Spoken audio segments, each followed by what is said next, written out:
Last night, I dreamt I went to Manderley again.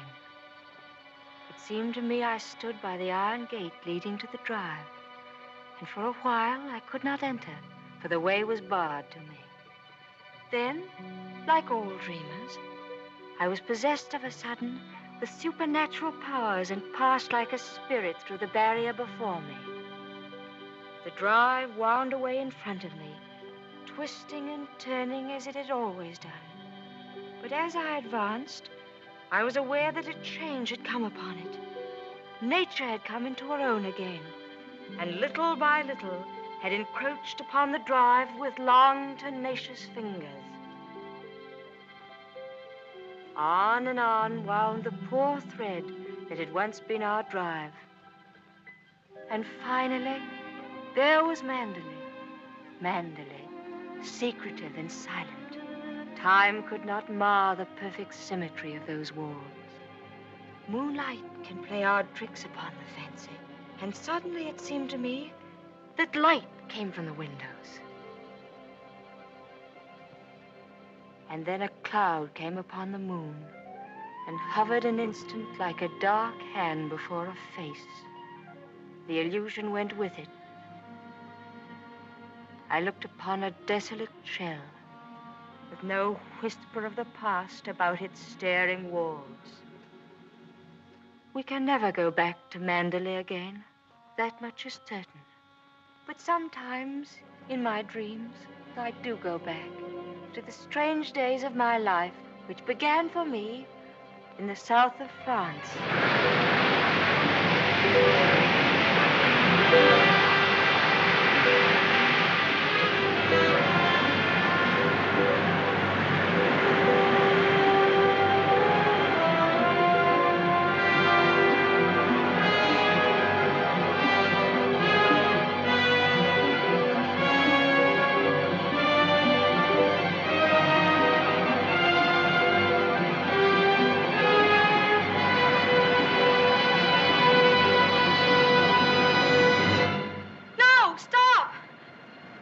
What the devil are you shouting about?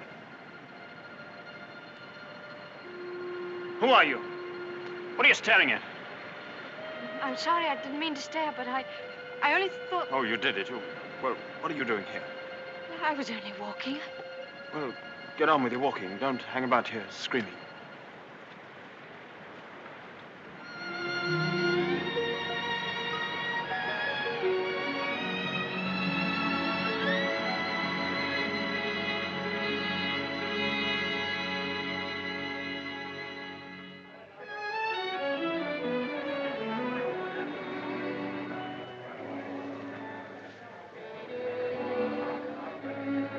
I'll never come to Monte Carlo out of season again. Not a single well-known personality in the hotel. Stone cold. Waiter, garçon, call him. Tell him to get me some... Why, it's Max de Winter. How do you do?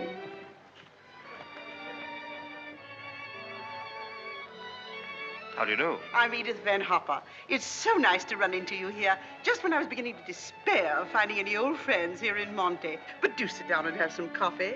Mr. de Winter's having some coffee with me. Go and ask the stupid waiter for another cup. I'm afraid I must contradict you. You shall both have coffee with me. Garçon, give me some coffee, please. Cigarette? No, thank you.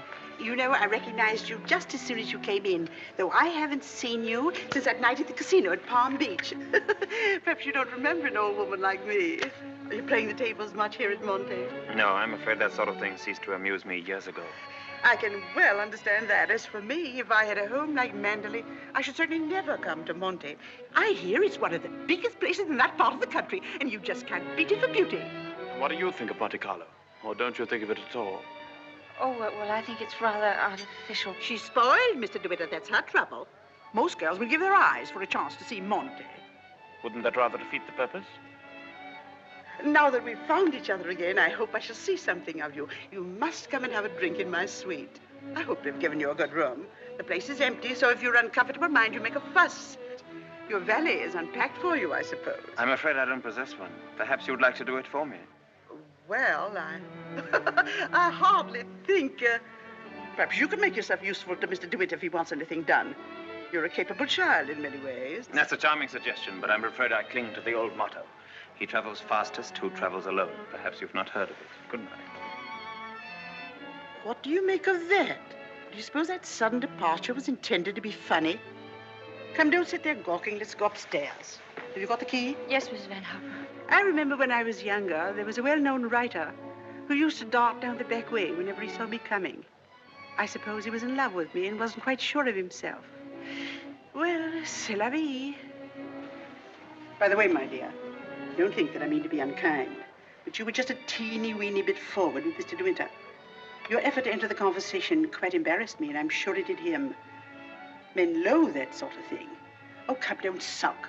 After all, I am responsible for your behavior here. Perhaps he didn't notice it. Poor thing. I suppose he just can't get over his wife's death. They say he simply adored her.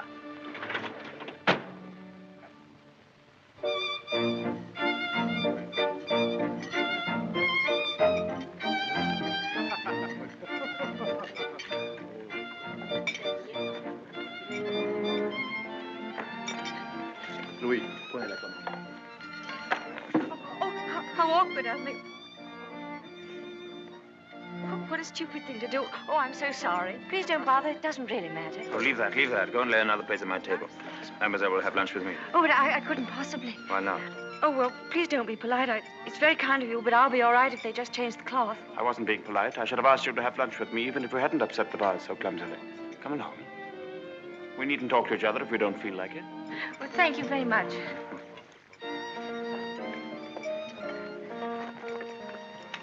Oh, I'll just have some scrambled eggs. Oui, mademoiselle. What's happened to your friend? Oh, she's ill in bed with a cold. I'm sorry I was so rude to you yesterday. The only excuse I can offer is that I've become boorish through living alone. You weren't really. You simply wanted to be alone and... Tell me, is Mrs. Van Hopper a friend of yours or just a relation? No, she's my employer. I'm what is known as a paid companion. I didn't know companionship could be bought. I looked up the word companion in the dictionary once. It said, a friend of the bosom. I don't envy you the privilege. Well, she's very kind, really, and I have to earn my living. Haven't you any family? No, my mother died years and years ago, and then there was only my father, and he died last summer. And then I took this job. How rotten for you. Yes, it was rather, because, you see, we got on so well together. You and your father? Yes, he was a lovely person, very unusual. What was he? A painter. Ah, was he a good one? Well, I thought so, but people didn't understand him. Yes, that's often the trouble. He painted trees. At least it was one tree. You mean he painted the same tree over and over again? Yes, you see, he had a theory that if you should find one perfect thing or place or person, you should stick to it. Do you think that's very silly? Not at all. I'm a firm believer in that myself. And what did you find to do with yourself while he was painting his tree? Well, I sat with him and I sketched a little. I don't do it very well, though. Oh, you're going sketching this afternoon? Yes. Where? I haven't made up my mind. I'll drive you somewhere in the car. Oh, no, please, I didn't mean... Oh, nonsense. Finish up that mess and we'll get along. Thank you. It's very kind of you, but I'm not very hungry. Oh, come on. Eat it up like a good girl.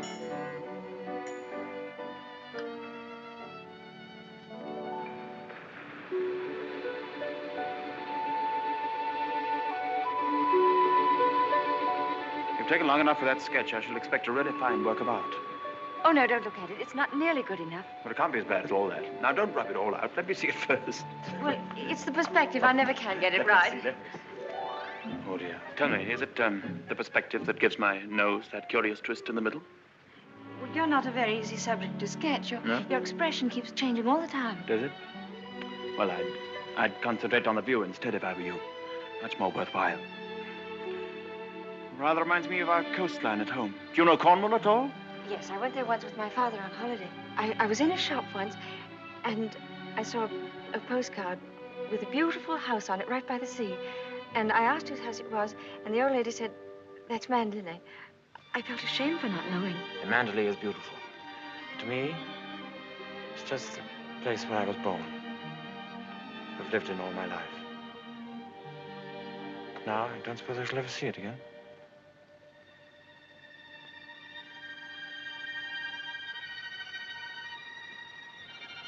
We're lucky not to be home during the bad weather, aren't we?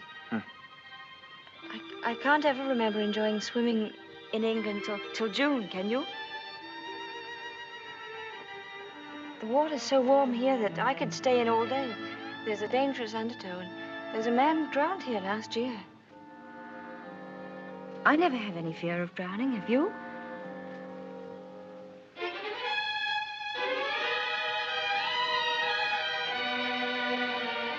Come, I'll take you home.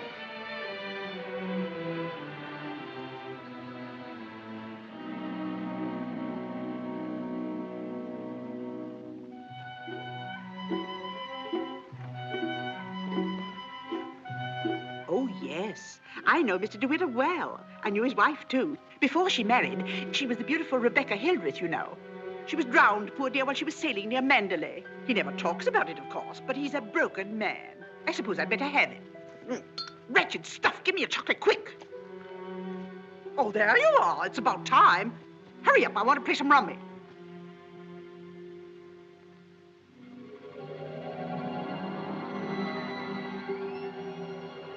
She was the beautiful Rebecca Hildreth, you know. They say he simply adored her. She was the beautiful Rebecca Hildreth, you know. I suppose he just can't get over his wife's death. She was the beautiful Rebecca Hildreth, you know.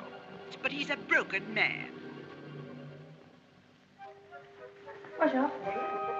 Well, where are you going? Oh, I thought I'd take a tennis lesson. Oh, I see. I suppose you've had a look at the pro, and he's desperately handsome, and you've conceived a schoolgirl crush on him. All right, go ahead, make the most of it. Off duty? Oh, yes, Mrs. Van Hopper's cold's turned into flu, so she's got to train nurse. I'm sorry for the nurse. You keen on tennis? No, not particularly. That's good. We'll go for a drive.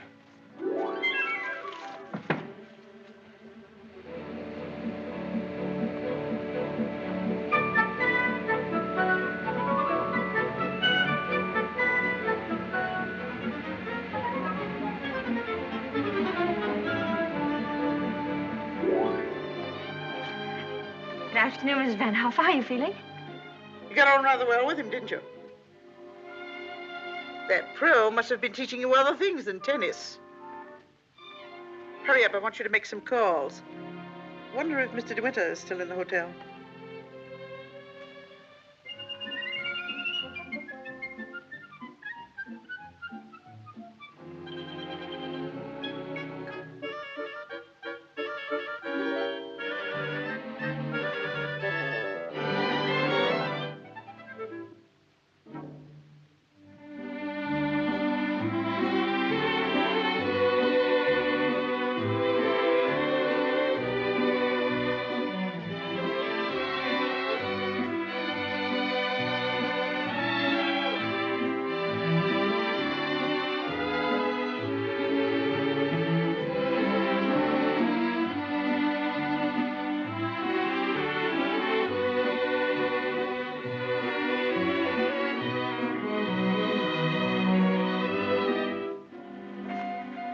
May I go now?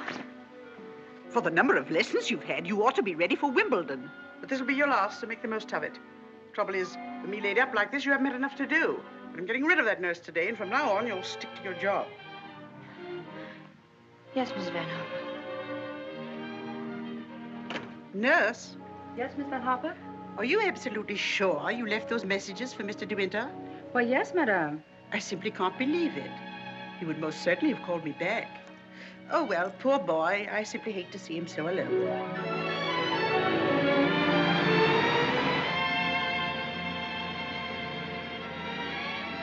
You know, I wish there could be an invention that bottled up the memory like perfume, and it never faded, never got stale. And then whenever I wanted to, I could uncork the bottle and live the memory all over again. And what particular moment in your young life would you want to keep? Oh, all of them, all these last few days.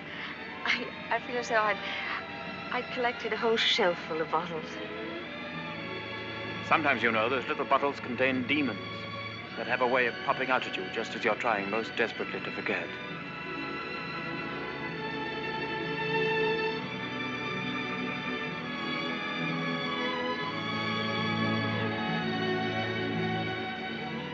Stop biting your nails. Oh, I I wish I were a woman of 36, dressed in black satin with a string of pearls. You wouldn't be here with me if you were.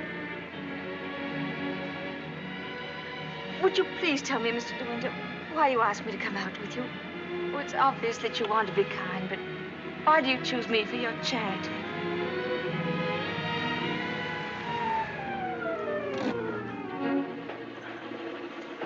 I asked you to come out with me because I wanted your company.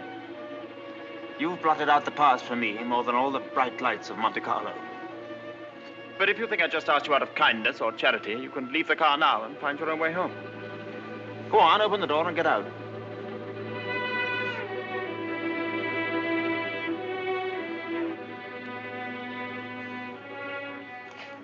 Better blow your nose.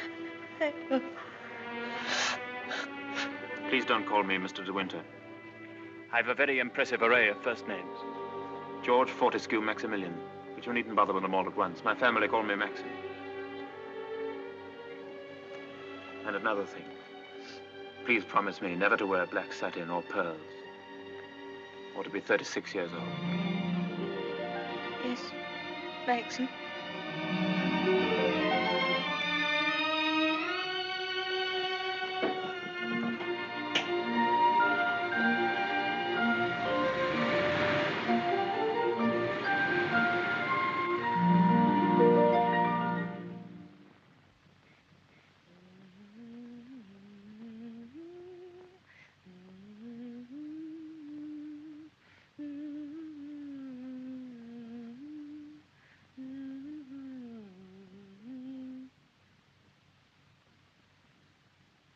For the love of Pete, come here. What do you think? My daughter's engaged to be married. Oh, really? How nice. We must leave for New York at once. Get reservations on the Aquitania, and we'll take the 12:30 train for Cherbourg. Hurry up and get in and maid to help with the packing. We've no time to waste. Go on and do dawdle. Mr. De Winter, please. Oh, he's gone out riding. He won't be back till noon. Oh. Well, give me the porter, please.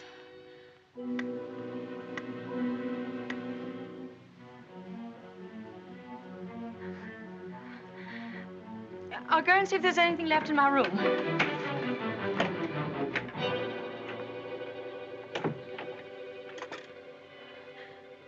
Has Mr. De Winter come in yet? Oh, he has. Would you connect me, please?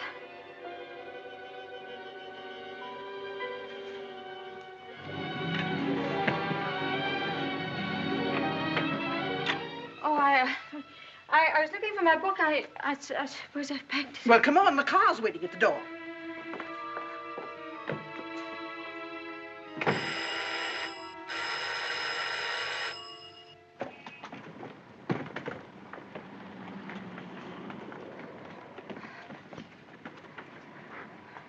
I'd like to leave a forwarding address if they happen to find that book. Would you ring Mr. De Winter, please? Yes, madame. 182.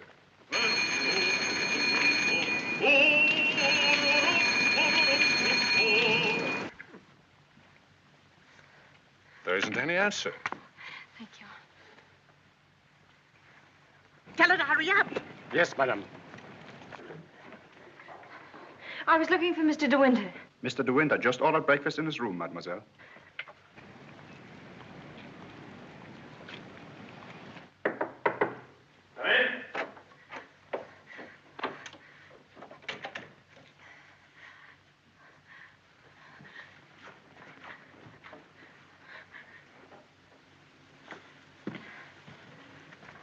Hello.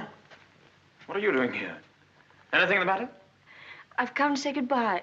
We're going away. What on earth are you talking about?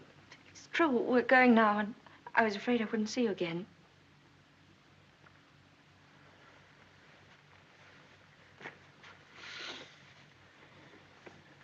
Where's she taking you to? New York. I don't want to go. I shall hate it. I shall be miserable.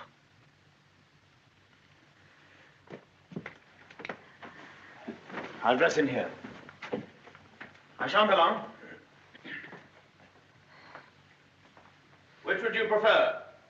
New York or Manderley? Oh, please don't joke about it. Mrs. Van Hopper's waiting, and I'd better say goodbye now. I repeat what I said. Either you go to America with Mrs. Van Hopper, or you come home to Manderley with me. You mean you want a secretary or something? I'm asking you to marry me, you little fool.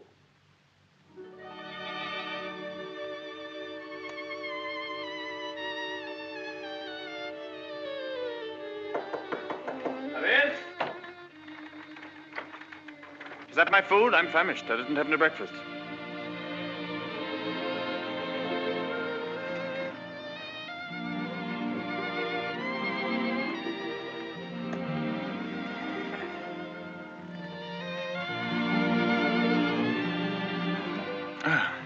My suggestion didn't seem to go at all well. Sorry. Oh, but you don't understand. It's that well, I'm not the sort of person men marry. What on earth do you mean? I don't belong in your sort of world, for one thing. Well, what is my sort of world? Oh, well, Manderley, you know what I mean. Well, I'm the best judge of whether you belong there or not. Of course, if you don't love me, that's a different thing. Fine blow to my conceit, that's all. Oh, I do love you. I love you most dreadfully. I've been crying all morning because I thought I'd never see you again.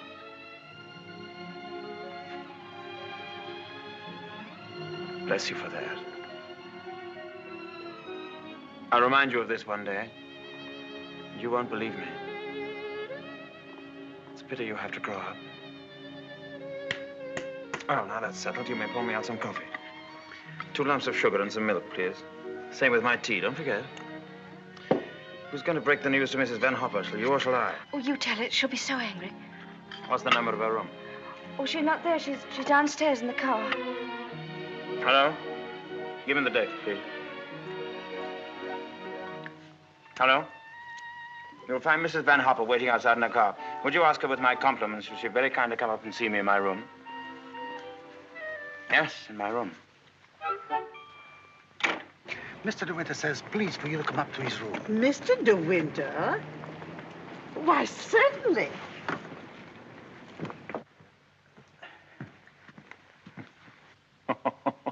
This isn't at all your idea of a proposal, is it?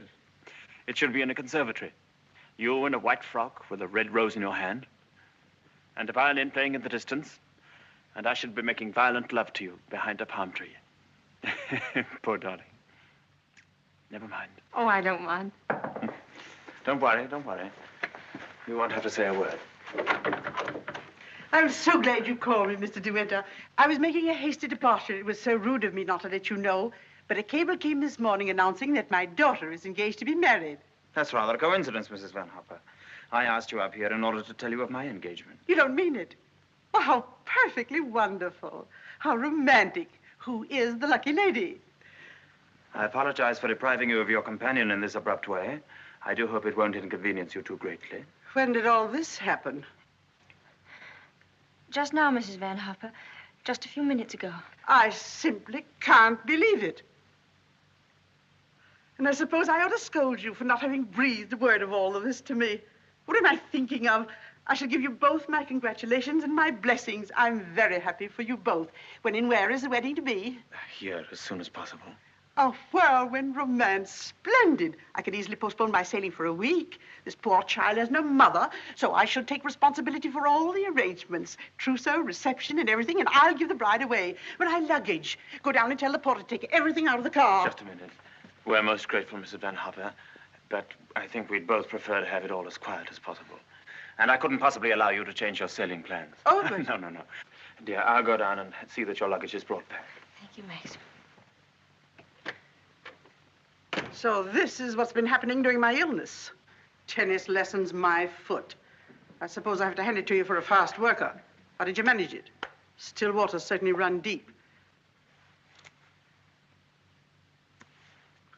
Tell me, have you been doing anything you shouldn't? I don't know what you mean. Oh, well, never mind. I always did say that Englishmen have strange tastes. But you certainly have your work cut out as mistress of Manderley. To be perfectly frank with you, my dear, I can't see you doing it. You haven't the experience. You haven't the faintest idea of what it means to be a great lady. Of course, you know why he's marrying you, don't you? You haven't flattered yourself that he's in love with you. Fact is, that empty house got on his nerves to such an extent, he nearly went off his head. He just couldn't go on living alone. You better leave, Mrs. Van Hopper. You'll miss your train.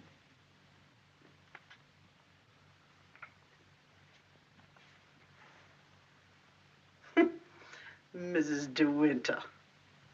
Goodbye, my dear, and good luck.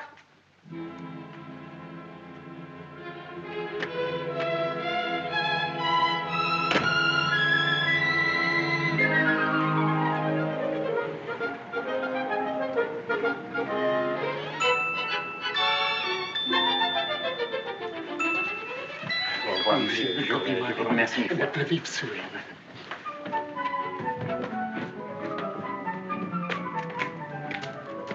Monsieur, vous avez oublié votre carnet de mariage. Oh, What'd he say? he says I've forgotten the proof that we're married. Oh, good heavens.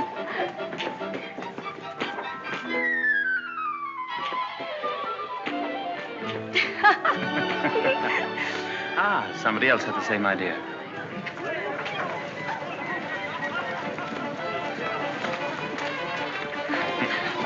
Isn't she sweet? Yes. You'd have liked a brighter veil, wouldn't you? Or at least... Madame, combien ça fait? Ça, tu le tout. Je le remercie mille fois. Yes. Yes. Oh, Max, how lovely. Oh, how perfectly lovely. Oh, perfectly lovely.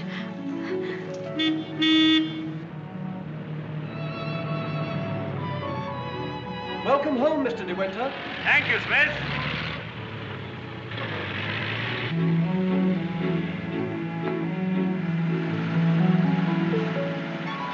Cold, darling? Yes, just a little bit. There's no need to be frightened, you know. Just be yourself and they'll all adore you.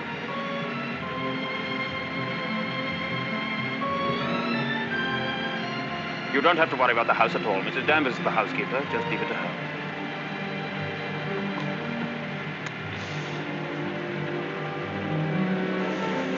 Hello. Starting to rain. Better hurry up. Here, have this. Put it over your head. Thank you.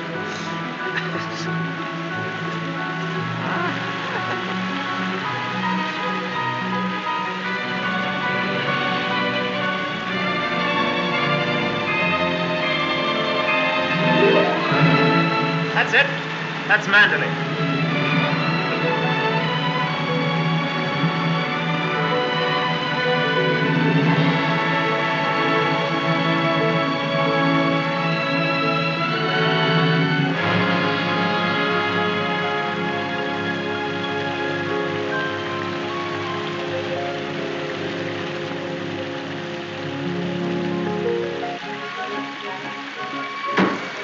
Here we are, Frith. Everybody well? Yes, thank you, sir. We're glad to see you home, sir. This is Mrs. de Winter, Frith. How do you do?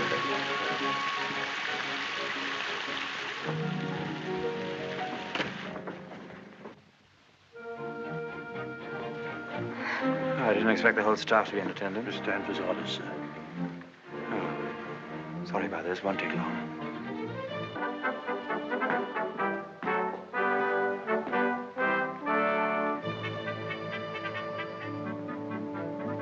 This is Mrs. Danvers.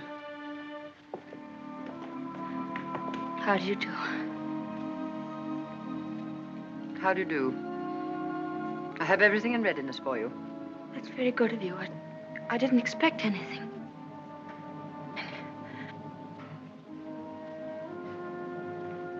I think we'd like some tea, Frith. Ready in the library, sir.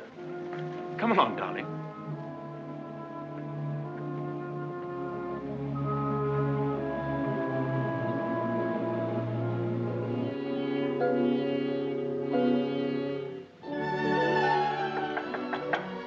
Oh, Maxim, come in.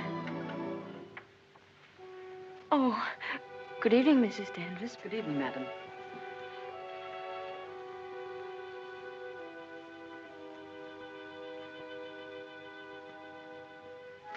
I hope Alice was satisfactory, madam. Oh, yes, thank you. Perfectly. She's the parlor maid. She'll have to look after you until your own maid arrives. Oh, but I haven't a maid.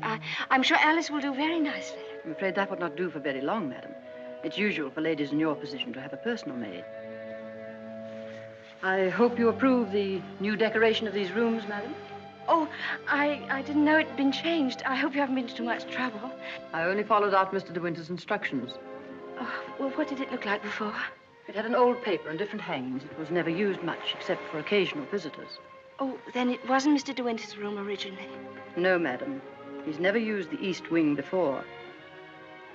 Of course, there's no view of the sea from here. The only good view of the sea is from the west wing. The room's very charming, and I'm sure I'll be comfortable. If there's anything you want done, madam, you have only to tell me. I suppose you've been at Manderley for many years, longer than anyone else. Not so long as Frith. He was here when the old gentleman was living, when Mr. De Winter was a boy. Oh, I see. And you didn't come till after that? I came here when the first Mrs. De Winter was a bride.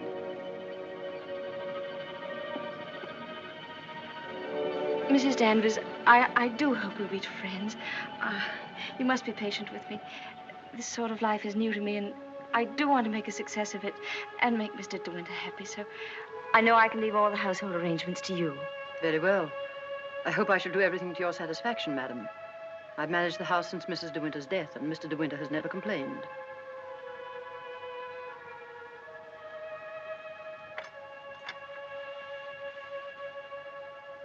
I think I'll go downstairs now.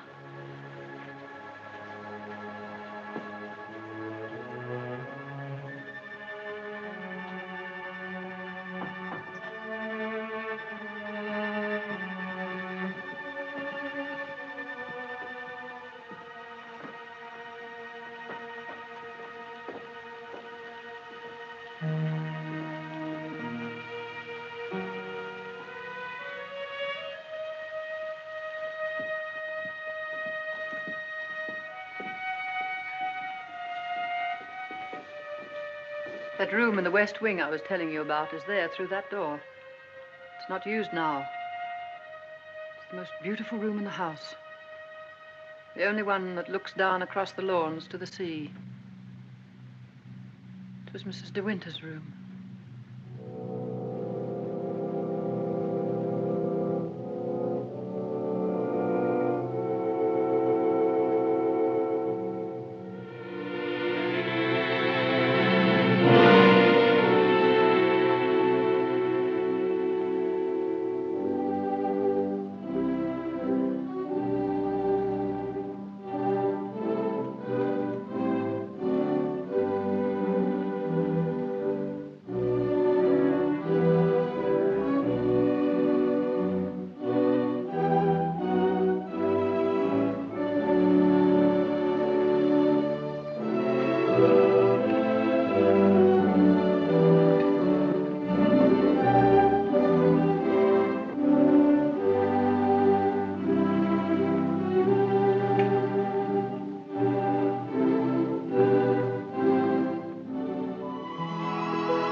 Good morning.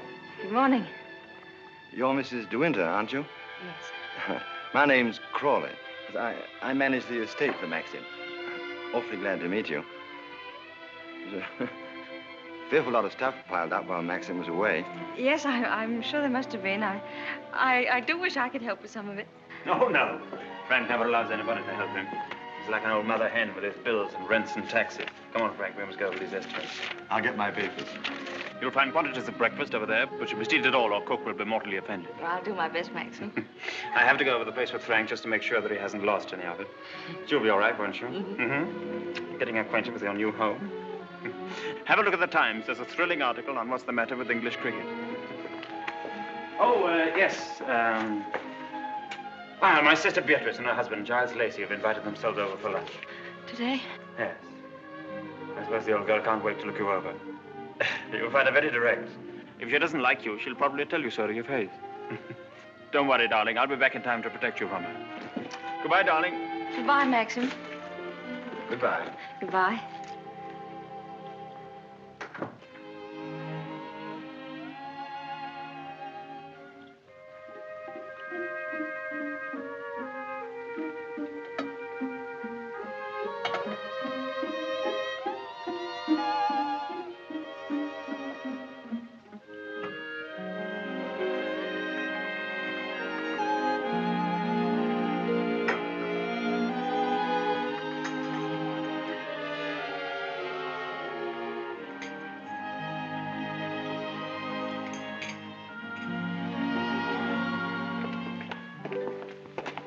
Good morning, madam. Good morning, Frith.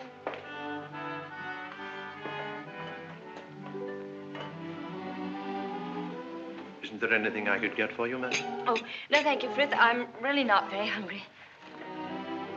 Thank you. The paper, madam.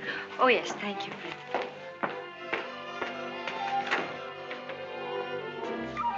Madam. I slipped. Oh, thank you, Frith.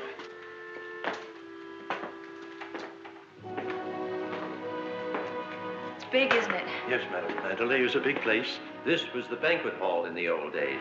It is still used on great occasions, such as a big dinner or a ball. And the public is admitted here, you know, once a week. That's nice.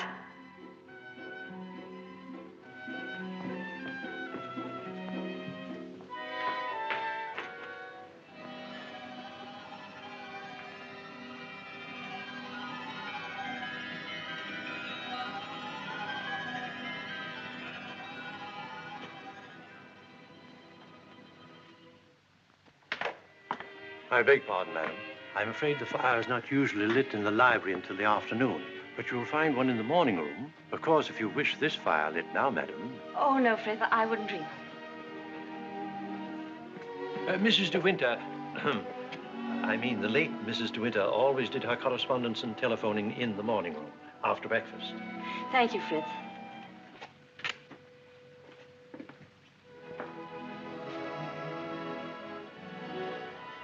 Is anything wrong, madam?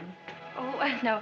Which way is the morning room? Oh, it's that door there, on the left. Oh, yes, thank you.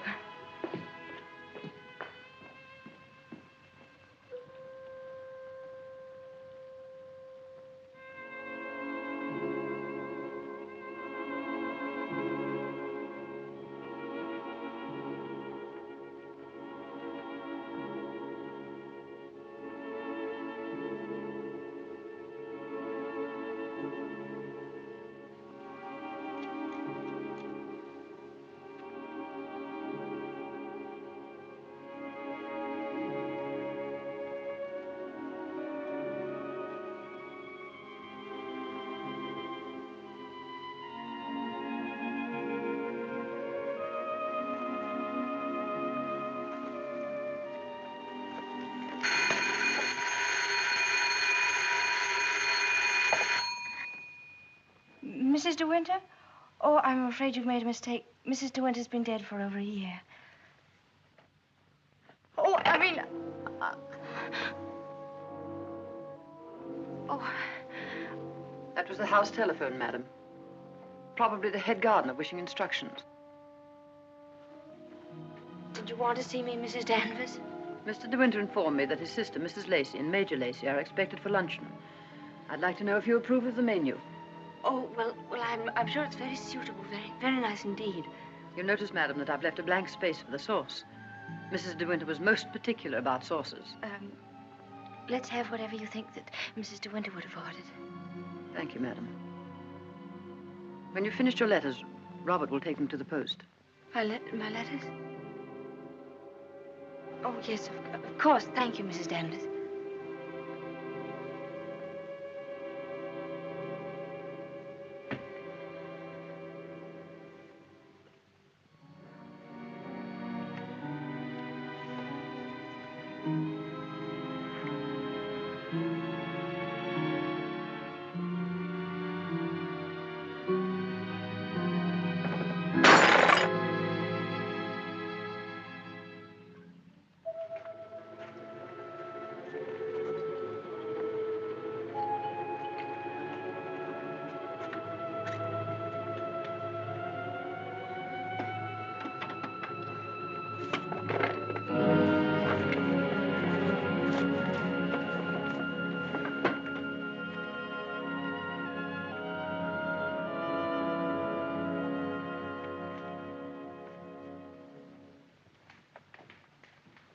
How are you, Frith? Good morning, Mrs. Lacey. Where's Mr. de Winter? I believe he went down to the farm with Mr. Crawley. How tiresome of him not to be here when we arrive, and how typical.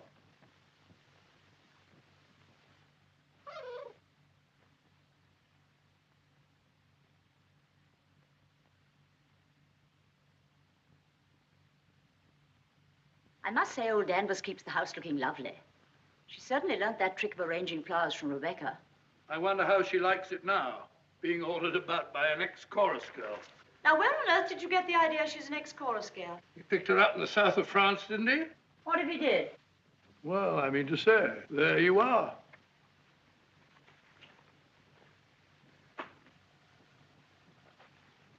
How do you do? I'm Maxim's wife. How do you do? Well, I must say you're quite different from what I expected. Oh, but Cecilia, she's exactly what I told you she'd be. Well, how do you like Manderley? Very beautiful, isn't it? And how do you get along with Mrs. Danvers? Well, I've never met anyone quite like her before. You mean she scares you? She's not exactly an oil painting, is she? Giles, you're very much in the way here. Go somewhere else. Well, I'll try and find Maxim, shall I? Giles? I didn't mean to say anything against Mrs. Danvers. Oh, there's no need for you to be frightened of her. But I shouldn't have any more to do with her than you can help. Shall we sit down? Oh, yes, please. You see, she's bound to be insanely jealous at first. And she must resent you bitterly. Why should she? Don't you know? I should have thought Maxim would have told you. She simply adored Rebecca.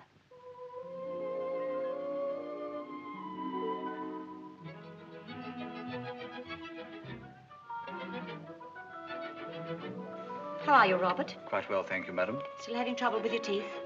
Unfortunately, yes, madam. You should have them out. All of them. Wretched nuisances, teeth. Thank you, madam. Oh, what a plateful. Do you hunt? No, I don't. I'm afraid I don't even ride. Oh, have to ride down here. We all do. Which do you ride, side saddle or astride?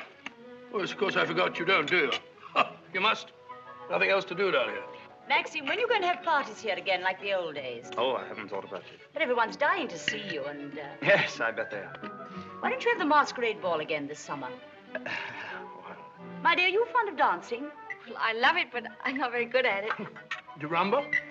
I've never tried. You must teach me. I say, well, I'm trying to find out exactly what your wife does do. She sketches a little. Sketches? Well, not this modern stuff, I hope. You know, portrait of a lampshade upside down to represent a soul in torment. Don't sail, do you? No, I don't. Thank goodness for that. Huh?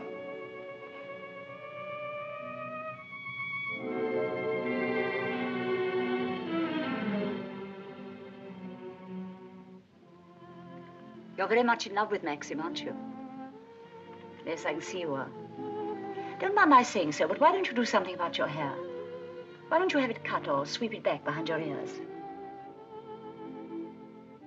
Oh, no, that's worse. What does Maxim say about it? Does he like it like that? Well, he never mentions it. Oh, well, don't go by me.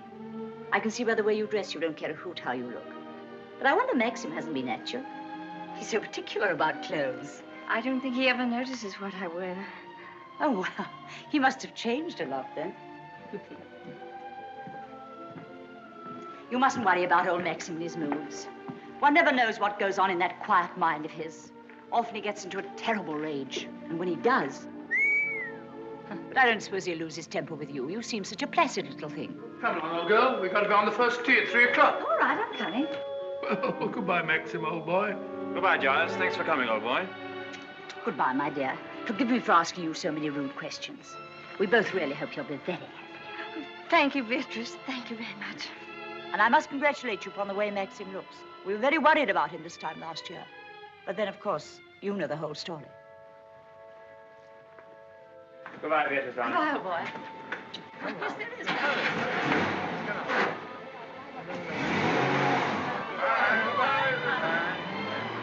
Well, thank heavens they've gone. Now we can have a walk about the place. Looks as though we might have a shower, but you won't mind that, will you? No, but wait a minute. I'll go upstairs and get a coat. There's a heap of mackintoshes in the flower room. Robert, run and get a coat from the flower room for Mrs. de Winter, will you? What do you think of Beatrice? Oh, I liked her very much, but she kept saying that I was quite different from what she expected. What the devil did she expect? Oh, someone smarter and more sophisticated, I'm afraid. Oh. Do you like my hair? Your hair? Yes, of course I do. What's the matter with it? Oh, I don't know. I just wondered. How funny you are. Thank you. Do I have to put it on? Yes, certainly, certainly, certainly. Can't be too careful with children. Come on, Jasper. Come and take some of that fat off.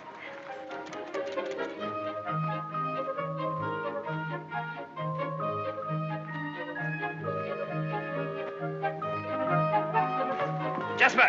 Here, not that way. Come here. Where does that lead to? Oh, it leads to a little cove where we used to keep a boat. Oh, let's go down there. Well, no, it's a perfectly dull, uninteresting stretch of sand, just like any other. Oh, please. Well, all right, we'll walk down and take a look if you really want to.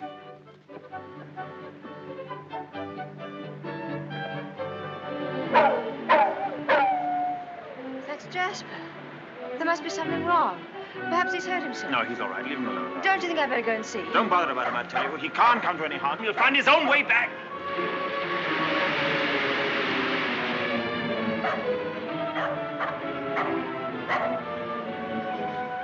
Jasper! Jasper! Oh, there you are.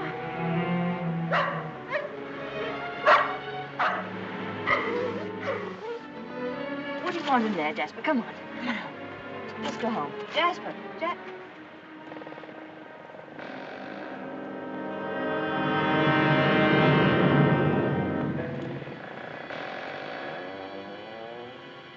Oh.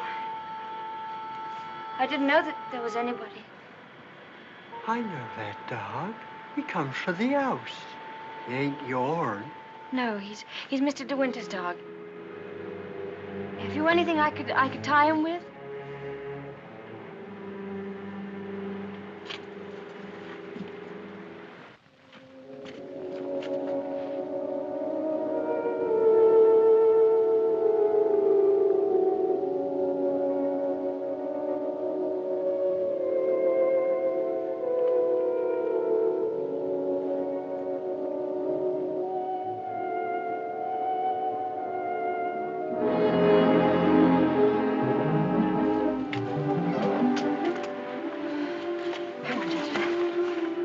Tell anyone you saw me in there, will you? Don't you belong on the estate? I wasn't doing nothing. I was just putting my shells away. She's gone in the sea, ain't she? She'll never come back no more. No, she'll never come back. Come on, Jasper.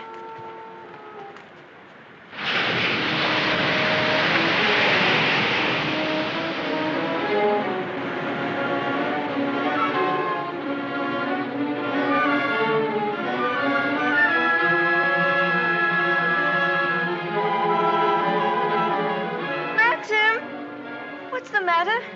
Maxim! I'm sorry I was such a time, but I had to find a rope for Jasper. Hurry up, Jasper, for heaven's sake. Please wait for me. Maxim, what is it? You look so angry. You knew I didn't want you to go there, but you deliberately went. Why not? There was only a cottage down there and a strange man who was... You didn't go into the cottage, did you? Yes, the door... Well, don't go there again, do you hear? Why not? Because I hate the place, and if you had my memories, you wouldn't go there or talk about it or even think about it. What's the matter? Oh, I'm sorry, please. We should have stayed away. We should never have come back to Manderley. Oh, what a fool I was. I made you unhappy. Somehow I've hurt you. Oh, I can't bear to see you like this. Because I love you so much. Do you? Do you?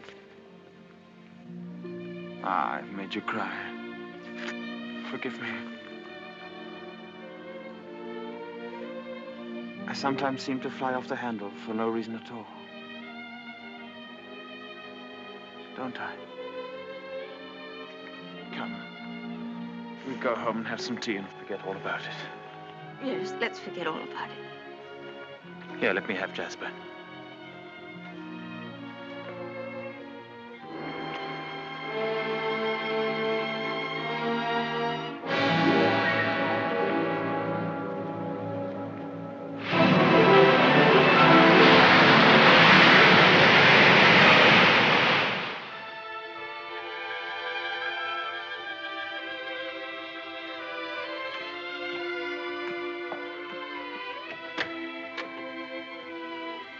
Hello, come in. Oh, please don't get up, Mr. Crawley.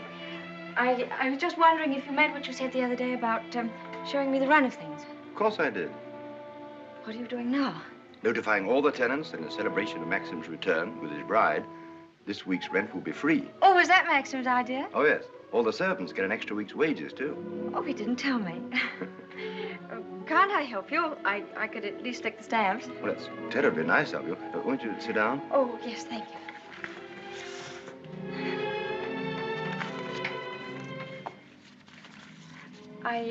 I was down at the cottage on the beach the other day. There was a man there, a queer sort of person. Jasper kept barking at him. Oh, yeah. Must have been Ben. Excuse me. He's quite harmless. We give him odd jobs now and then. That cottage place seemed to be going to rack and ruin. Why isn't something done about it? Well, I think if Maxim wanted anything done about it, he'd tell me. Are those all Rebecca's things down there? Yes. Yes, they are. What did she use the cottage for? The boat used to be moored near there. What boat? What happened to it? Was that the boat she was sailing in when she was drowned? Yes. Capsized and sank. She was washed overboard. Wasn't she afraid to go out like that alone? She wasn't afraid of anything. Where did they find her? Near Edgecombe. About 40 miles up channel, about 2 months afterwards. Maxim went up to identify her. It was horrible for him. Yes, it must have been. Mr. Crawley, please don't think me morbidly curious. It isn't that. It's just that I feel at such a disadvantage. All the time, whenever I meet anyone, Maxim's sister or even the servants, I know they're all thinking the same thing. They're all comparing me with her, with Rebecca. Oh, you mustn't think that. I can't tell you how glad I am that you married Maxim. It's going to make all the difference to his life. And from my point of view, it's very refreshing to find someone like yourself who's not entirely in tune, shall we say, with Manderley. That's very sweet of you. I dare say I've been stupid, but every day I realize the things that she had and that I lack. Beauty and wit and intelligence and all the things that are so important in a woman. You have qualities that are just as important. More important, if I may say so. Kindness and sincerity and, if you'll forgive me, modesty mean more to a husband than all the wit and beauty in the world. We none of us want to live in the past. Maxim least of all. It's up to you, you know, to lead us away from it. I promise you I won't bring this up again, but before we end this conversation, would you answer just one more question? If it's something I'm able to answer, I'll do my best. Tell me, what was Rebecca really like?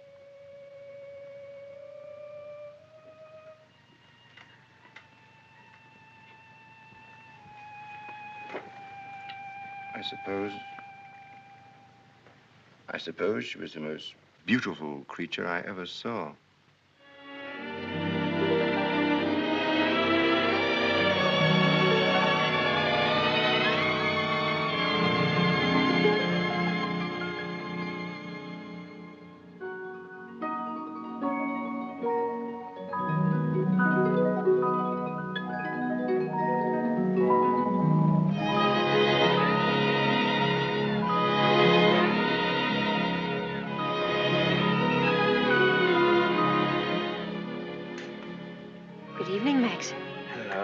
Films of the honeymoon have arrived at last. We timed, you think, before dinner?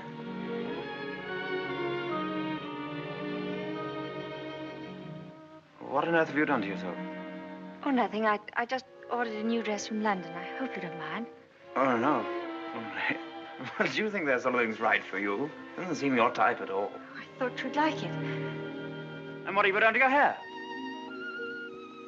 Oh, I see. Oh, dear, oh, dear, oh, dear. I'm sorry. You look lovely, lovely. It's very nice for a change. Shall we see these pictures? Yes, I'd love to see them.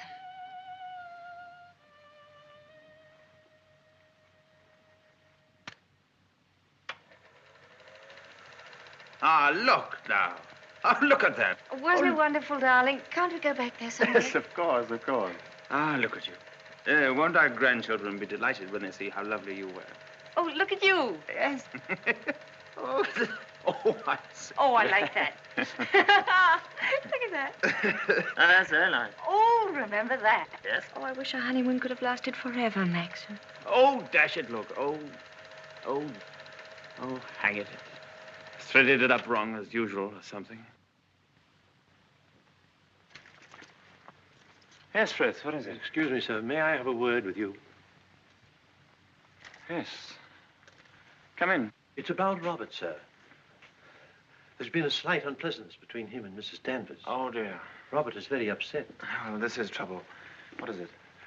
It appears that Mrs. Danvers has accused Robert of stealing a valuable ornament from the morning room. Robert denies the accusation most emphatically, sir. What was the thing, anyway? China Cupid, sir.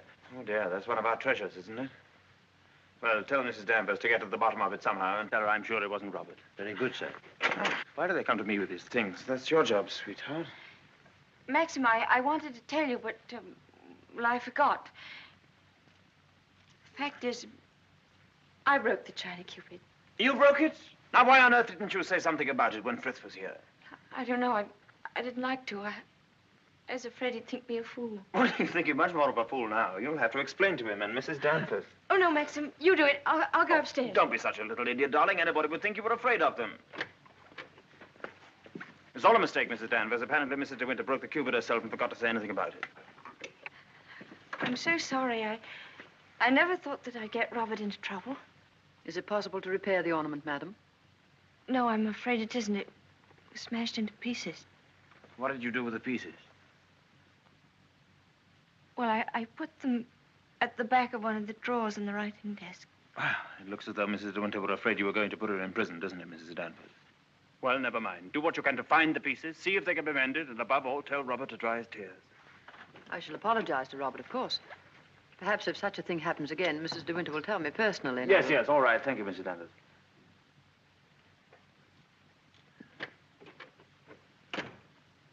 Well, I suppose that clip will hold all right. I don't know.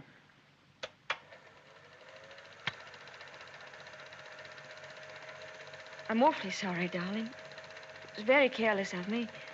Mrs. Danvers must be furious with me. Oh, hang Mrs. Danvers. Why on earth should you be frightened of her? You behave more like a upstairs maid or something, not like the mistress of the house at all. Yes, I know I do. But I feel so uncomfortable. I try my best every day, but it's very difficult with people looking me up and down as if I were a prize cow. Well, what does it matter if they do? You must remember that life at Manderley is the only thing that interests anybody down here. What a slap in the eye I must have been to them then. I suppose that's why you married me.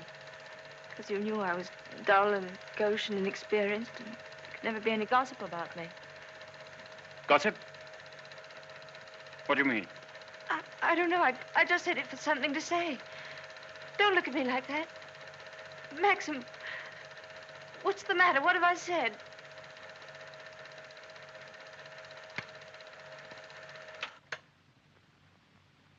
Wasn't a very attractive thing to say, was it? No.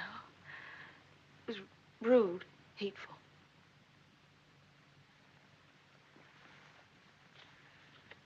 I wonder if I did a very selfish thing in marrying you. How do you mean? I'm not much of a companion to you, am I? You don't get much fun, do you?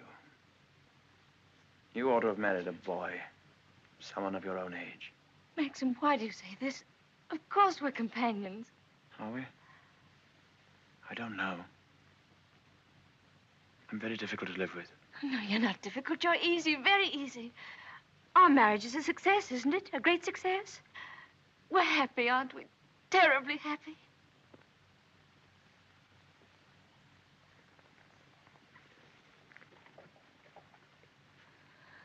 If you don't think we are happy, it would be much better if you didn't pretend. I'll go away. Why don't you answer me? How can I answer you when I don't know the answer myself? If you say we're happy, let's leave it at that. Happiness is something I know nothing about.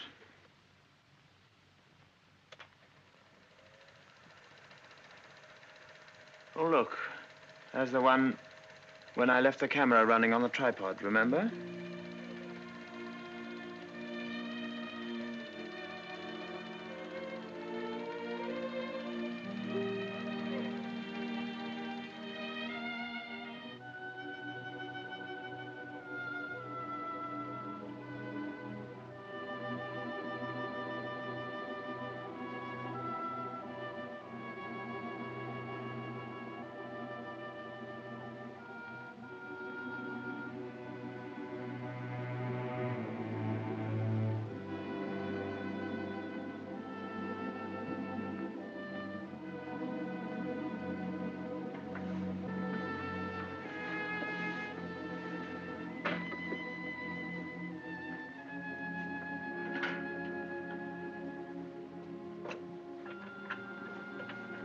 Pardon me, madam. Is there anything I can do for you?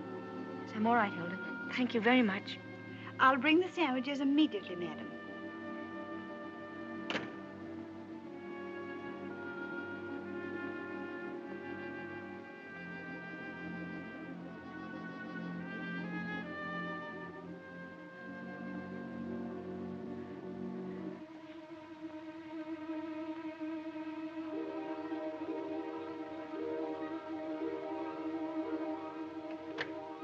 Hilda, Yes, madam? the West Wing. Nobody ever uses it anymore, do they? No, madam. Not since the death of Mrs. de Winter.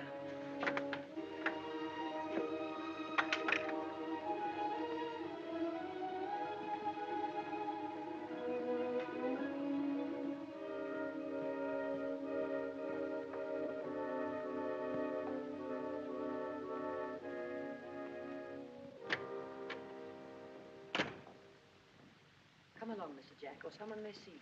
Well, Danny, old Harvey, it's been good to see you again. It's been simply breathless to pick up all the news. I really don't think it's wise for you to come here, Mr. Jack. Jasper, come here. Oh, nonsense, nonsense. It's just like coming back home. Quiet, Mr. Jack. Yes, and we must be careful not to shock Cinderella, mustn't we? She's in the morning room. If you leave through the garden door, she won't see you. I must say I feel a little like the poor relation sneaking around through back doors. Well, toodaloo, Danny. Goodbye, Mr. Jack. And please be careful.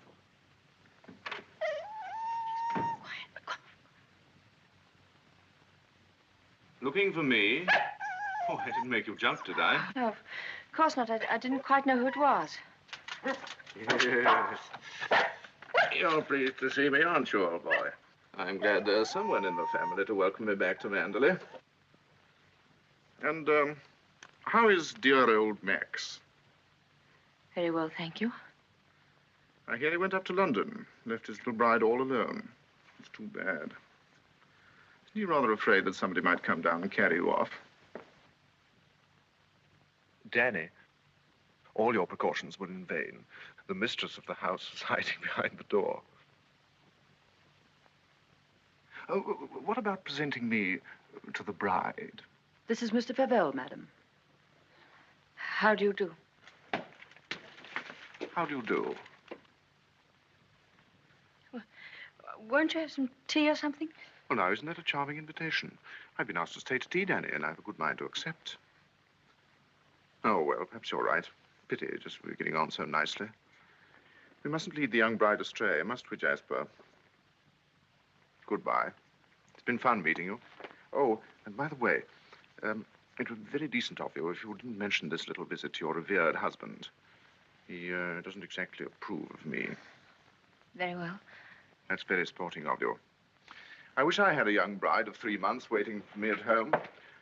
I'm just a lonely old bachelor. Fare thee well. Oh, and I know what was wrong with that introduction. Danny didn't tell you, did she? I'm Rebecca's favorite cousin.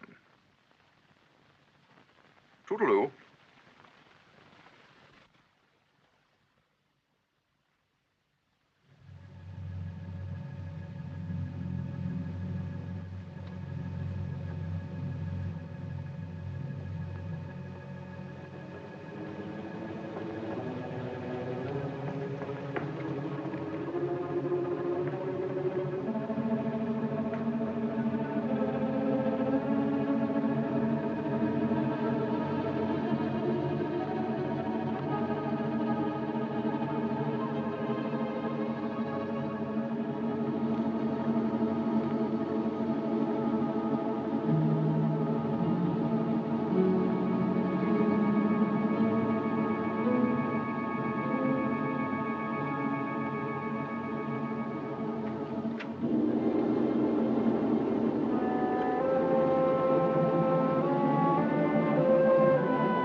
Do you wish anything, madam?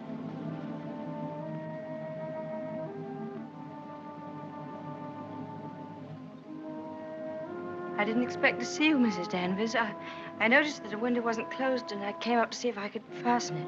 Why did you say that? I closed it before I left the room. You opened it yourself, didn't you? You've always wanted to see this room, haven't you, madam? Why did you never ask me to show it to you? I was ready to show it to you every day.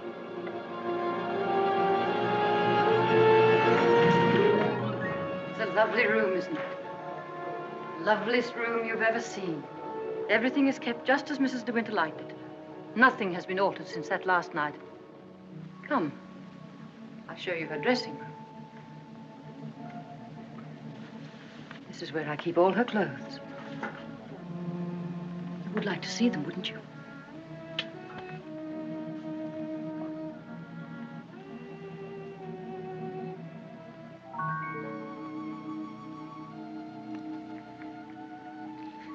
Feel this.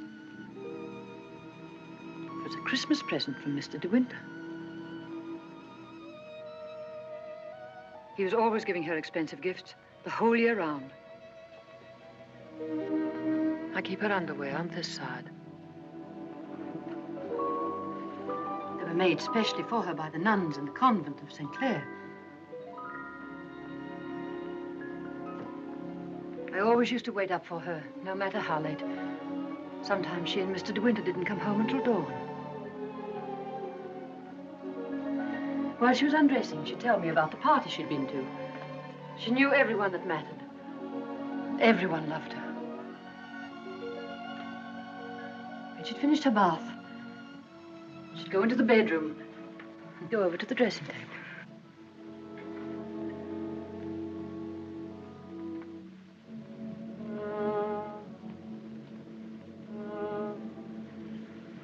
Oh, you've moved her brush, haven't you?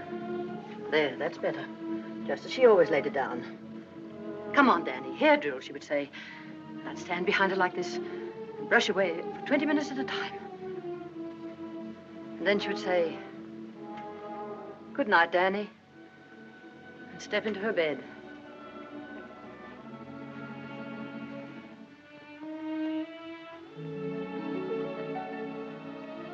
I embroidered this case for her myself, and I keep it here always.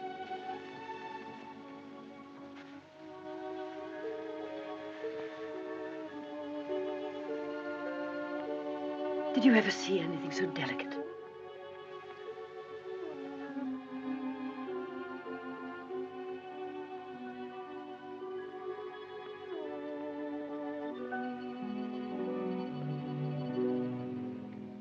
Look. You can see my hand through it.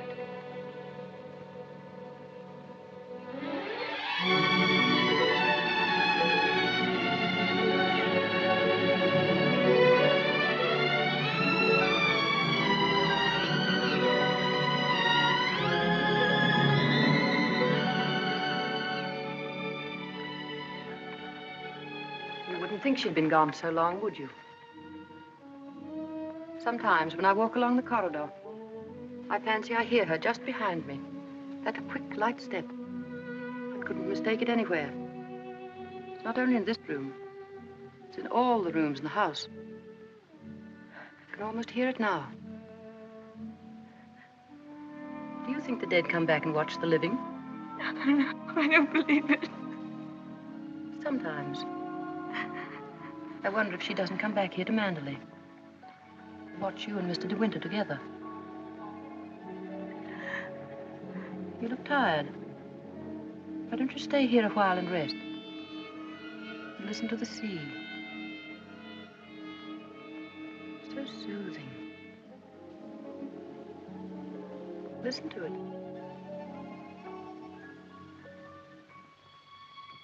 Listen. Listen to the sea.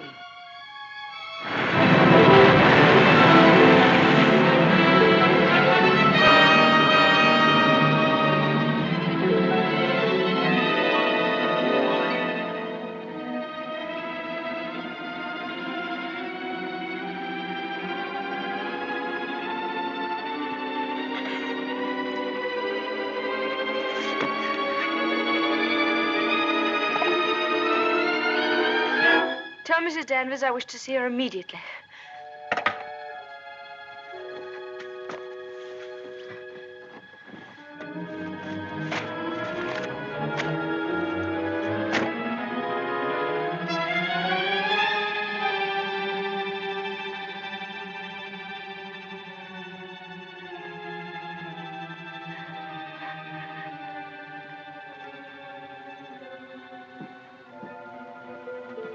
You sent for me, madam? Yes, Mrs. Danvers. I want you to get rid of all these things. These are Mrs. de Winter's things. I am Mrs. de Winter now. Very well, I will give the instructions. Just a moment, please. Mrs. Danvers, I intend to say nothing to Mr. de Winter about Mr. Favel's visit. In fact, I prefer to forget everything that happened this afternoon.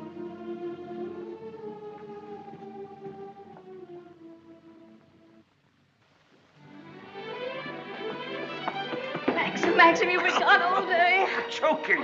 Oh. Well. What have you been doing with yourself? Oh, I've been thinking. Oh, what do you want to do that for? Oh, come in here and I'll tell you. Darling, could we have a costume ball, just as you used to? Now, what put that into your mind? Has Beatrice been at you? No, but I feel that we ought to do something to make people feel that Manderley is just the same as it always was. Oh, please, darling, could we? You don't know what it would mean, you know. You would have to be a hostess to hundreds of people. All the county. And a lot of young people will come up from London and turn the house into a nightclub. Oh, yes, but I want to. Oh, please. I've never been to a large party, but I could learn what to do, and I promise you, you wouldn't be ashamed of me.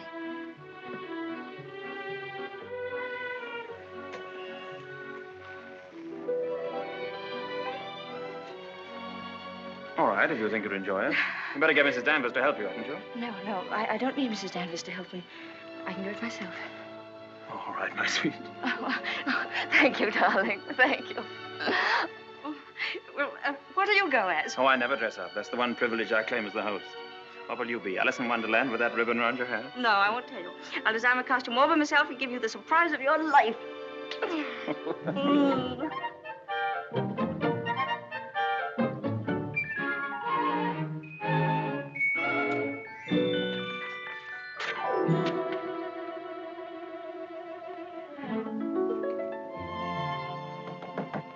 Come in.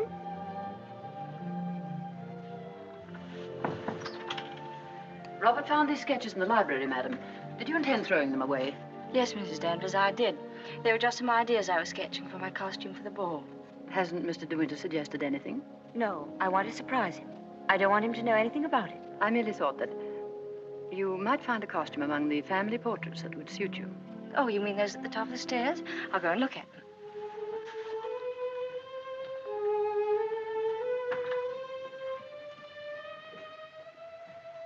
This one, for instance. It might have been designed for you. I'm sure you could have it copied. I've heard Mr. de Winter say that this is his favorite of all the paintings. It's Lady Caroline de Winter, one of his ancestors. Oh, well, that's a splendid idea, Mrs. Danvers. I'm very grateful.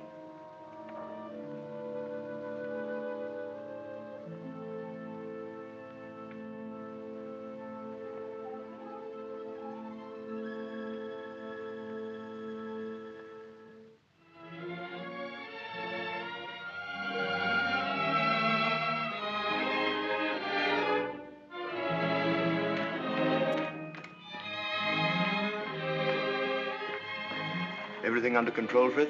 Yes, thank you. Excuse me, sir. Are you supposed to be a schoolmaster? Oh, no. This is just my old cap and gown. Certainly makes a very nice costume, sir. And economical, too. Yes, that was the idea.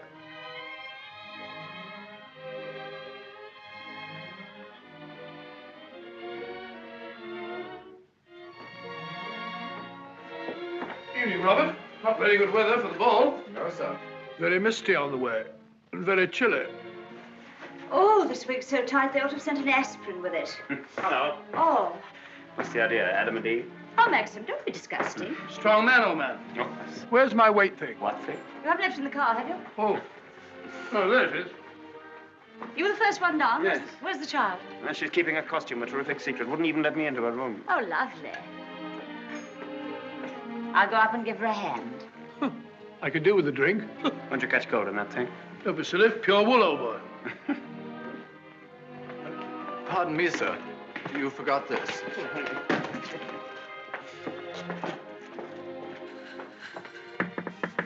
Here I am, dear. It's Bee. I've come to give you a hand. Oh, please don't come in, Beatrice. I don't want anyone to see my costume. Oh. Oh, well, you won't be long, will you? Because the first people will be arriving any moment. Now, you're sure that's where that should be? Yes, madam, it's just right. Oh, isn't it exciting? Indeed it is, madam. I've always heard of the Manderley ball, and now I'm really going to see one. Sure, there'll be no one there to touch you, madam. Do you really think so? Now, where's my fan? Now, you're sure I look all right? You look ever so beautiful. Well, here goes.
Good evening, Mr. De Winter.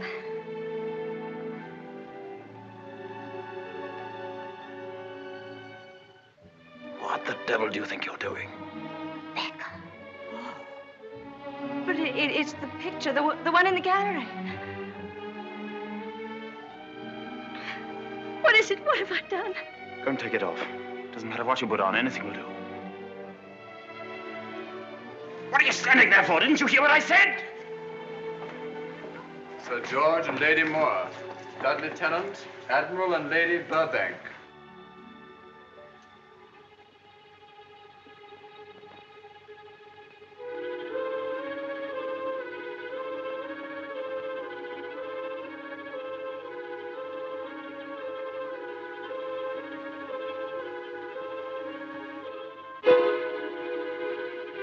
I watched you go down, just as I watched her a year ago. Even in the same dress, you couldn't compare. You knew it. You knew that she wore it, and yet you deliberately suggested I wear it. Why do you hate me? What have I done to you that you should ever hate me so? You tried to take her place. You let him marry you. I've seen his face, his eyes. Were the same as those first weeks after she died. I used to listen to him, walking up and down, all night long, night after night, thinking of her, suffering torture because he'd lost her. I don't want to know. I don't want to know. You thought you could be Mrs. De Winter, live in her house, walk in her steps, take the things that were hers, but she's too strong for you. You can't fight her. No one ever got the better of her. Never, never. She was beaten in the end, but it wasn't a man, it wasn't a woman. It was the sea. Oh, stop it, stop it, oh, stop it.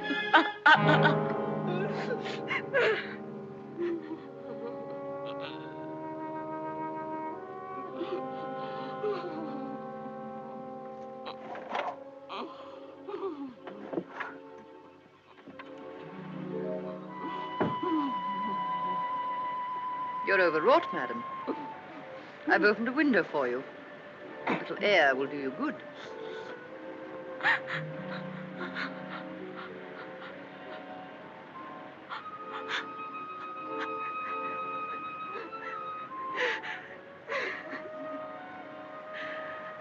Why don't you go?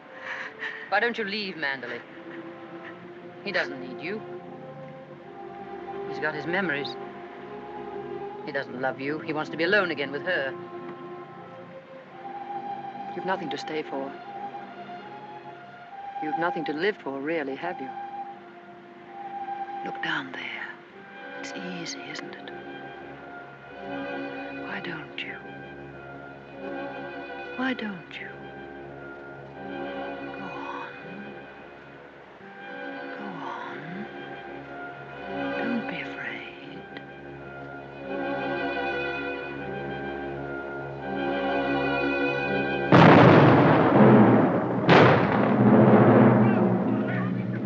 Shipwreck! Ship on the rocks! Ship aground! Sending up rocket! Shipwreck! Come on, everybody! Down to the bay!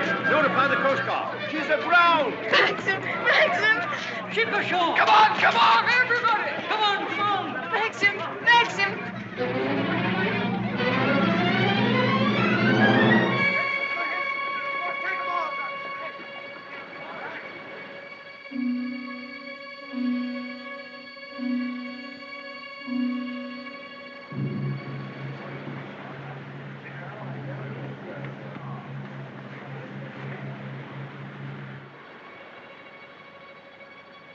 Oh! Ben, have you seen Mr. De Winter anywhere? She won't come back, will she? You said so. Who, Ben? What do you mean? Ah, the other one.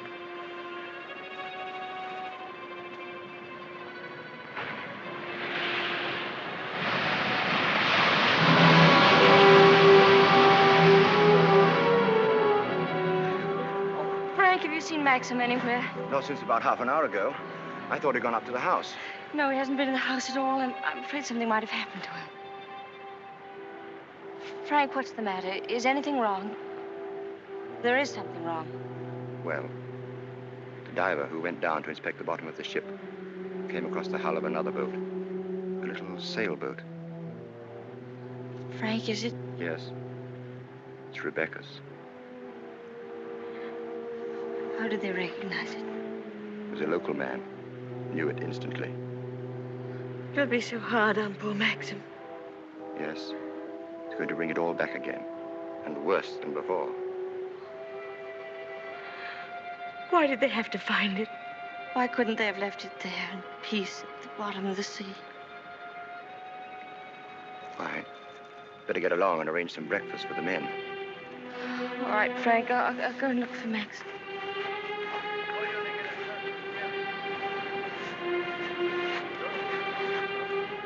Headed for the reef. Runs out right away.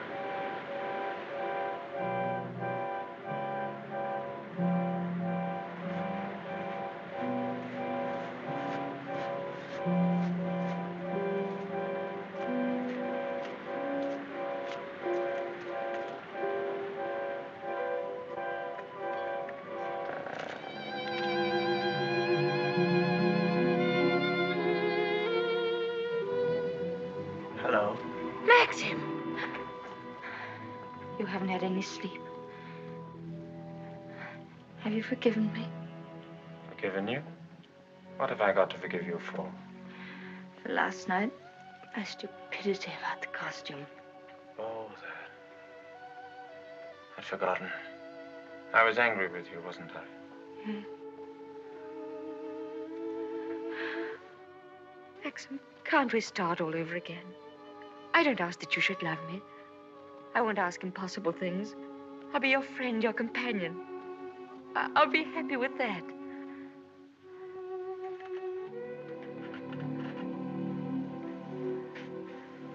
You love me very much, don't you?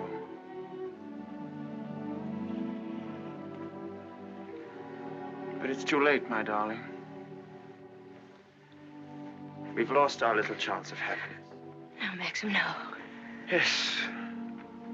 It's all over now. The thing's happened.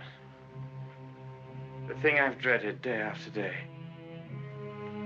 Night after night. Maxim, what are you trying to tell me? Rebecca has won.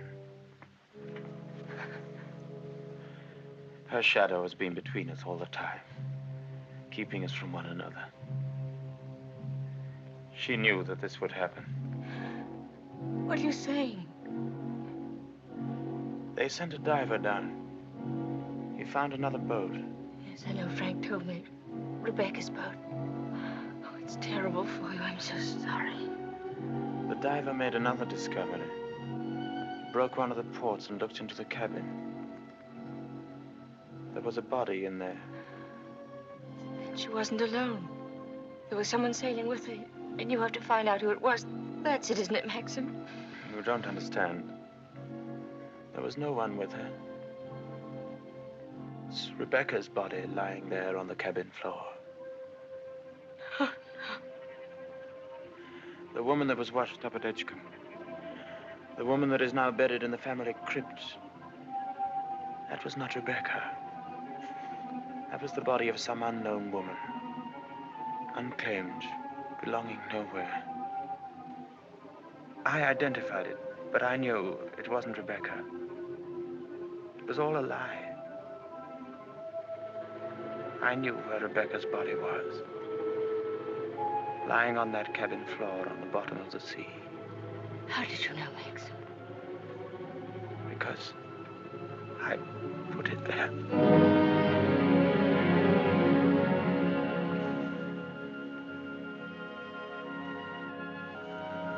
Will you look into my eyes and tell me that you love me now?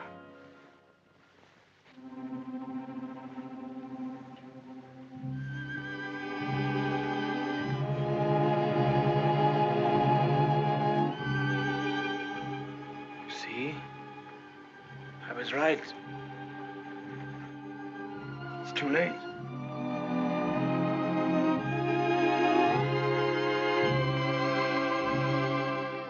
No, it's not too late.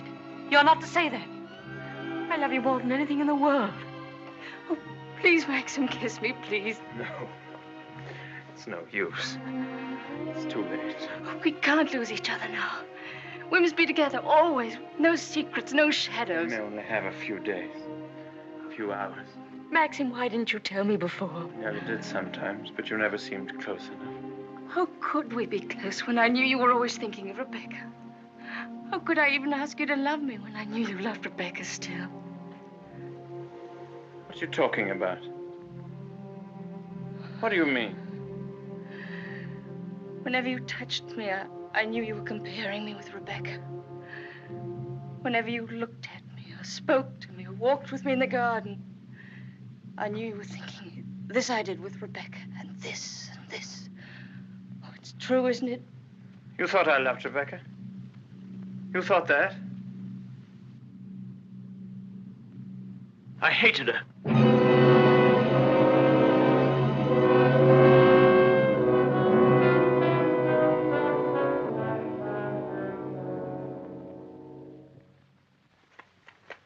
Oh, I was carried away by her. Enchanted by her, as everyone was. And when I was married, I was told I was the luckiest man in the world. She was so lovely, so accomplished, so amusing. She's got the three things that really matter in a wife, everyone said. Breeding, brains, and beauty. And I believed them completely. But I never had a moment's happiness with her. She was incapable of love, or tenderness, or decency. You didn't love her. You didn't love her. Do you remember that cliff where you first saw me in Monte Carlo? Well, I went there with Rebecca on our honeymoon. That was where I found out about her. 4 days after we were married. She stood there laughing, her black hair blowing in the wind, and told me all about herself. Everything. Things I'll never tell a living soul. I wanted to kill her. It would have been so easy. You remember the precipice? I frightened you, didn't I? You thought I was mad. Perhaps I was. Perhaps I am mad. It wouldn't make for sanity, would it? Living with the devil. I'll make a bargain with you, she said. You'd look rather foolish trying to divorce me now after 4 days of marriage. So I'll play the part of a devoted wife, mistress of your precious Manderley. I'll make it the most famous showplace in England, if you like. And people will visit us and envy us and say we're the luckiest, happiest couple in the country. What a grand joke it'll be.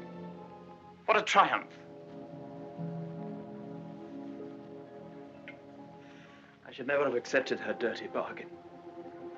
But I did. I was younger then and tremendously conscious of the family honor. Family honor. She knew that I'd sacrifice everything rather than stand up in a divorce court and give her away, admit that our marriage was a rotten fraud. You despise me, don't you?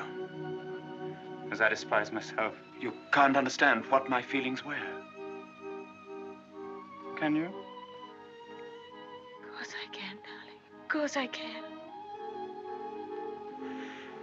Well, I kept the bargain, and so did she, apparently. Oh, she played the game brilliantly. But after a while, she began to grow careless. She took a flat in London, and she'd stay away for days at a time. Then she started to bring her friends down here. I warned her, but she shrugged her shoulders. What's it got to do with you, she said. She even started on Frank. Poor, faithful Frank. Then there was a cousin of hers, a man named Favell. Yes, I know him. Came the day you went to London. Why didn't you tell me? I didn't like to. I thought it would remind you of Rebecca. Remind me? As if I needed reminding. Favell used to visit her here in this cottage. I found out about it, and I warned her that if he came here again, I'd shoot them both. One night, when I found that she'd come back quietly from London, I thought that Favell was with her. And I knew then that I couldn't stand this life of filth and deceit any longer. I decided to come down here and have it out with both of them. But she was alone. She was expecting Favell, but he hadn't come. She was lying on the divan, a large tray of cigarette stubs beside her. She looked ill, queer. Suddenly she got up, started to walk toward me. When I have a child, she said, neither you nor anyone else could ever prove it wasn't yours. You'd like to have an heir, wouldn't you, Max, for your precious Manderley? And she started to laugh. How funny. How supremely, wonderfully funny. I'll be the perfect mother, just as I've been the perfect wife. No one will ever know. It ought to give you the thrill of your life, Max, to watch my son grow bigger day by day, and to know that when you die, Manderley will be his. She was face to face with me. One hand in her pocket, the other holding a cigarette. She was smiling. Well, Max, what are you going to do about it? Aren't you going to kill me? I suppose I went mad for a moment. I must have struck her. She stood staring at me. She looked almost triumphant. Then she started toward me again, smiling. Suddenly she stumbled and fell.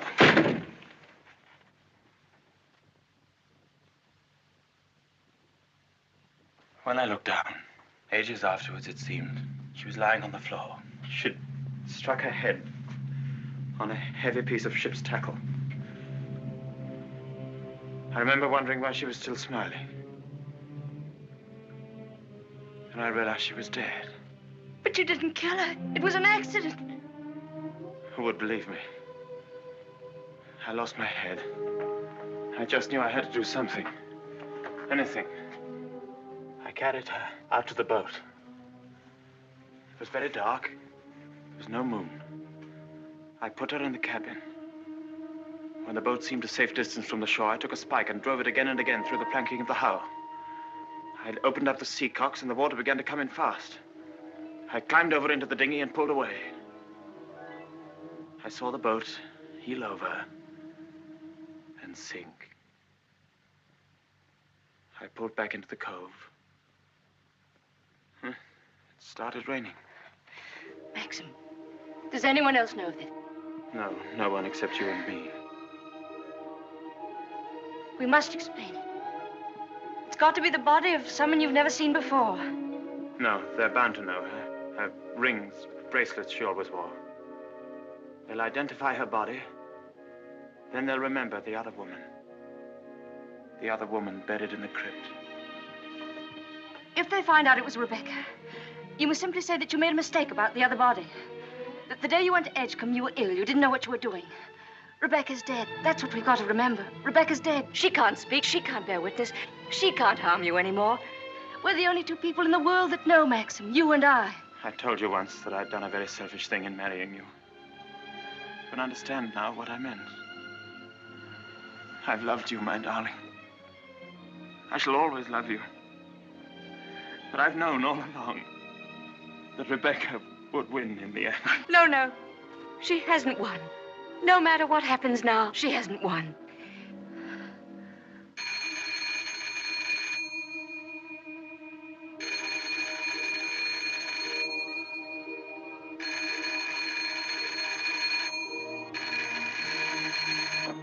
Hello? Hello? Oh. Hello, Frank. Hello, Frank. Yes. Who? Colonel Julian? Yes, tell him I'll meet him there as soon as I possibly can. What? Well, say we could talk about that when we're sure about the matter. What's happened? Colonel Julian called. He's the chief constable of the county. He's been asked by the police to go to the mortuary. He wanted to know if I could possibly have made a mistake about that other body.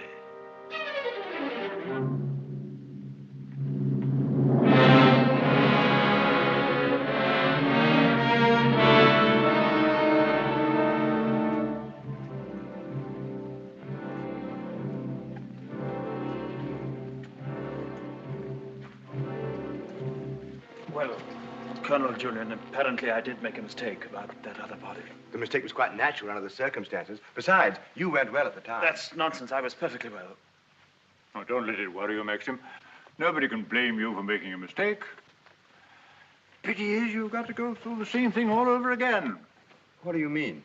Well, there'd have to be another inquest, of course. Same formality and red tape. Oh.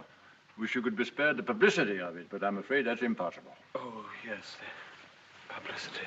I suppose Mrs. de Winter went below for something, and the squall hit the boat with nobody at the helm. I imagine that's about the solution of it, don't you think so, Crawley? Oh, yes. Probably the door jammed and she couldn't get on deck again. Yeah. Tab, boat builder, will undoubtedly come to some such conclusion. Why, what would he know about it? Well, he's examining the boat now. Purely as a matter of routine, you know. I'll be at the inquest tomorrow, Maxim. Quite unofficially, you know. We must get together for a game of golf when it's all over, eh? Bye-bye.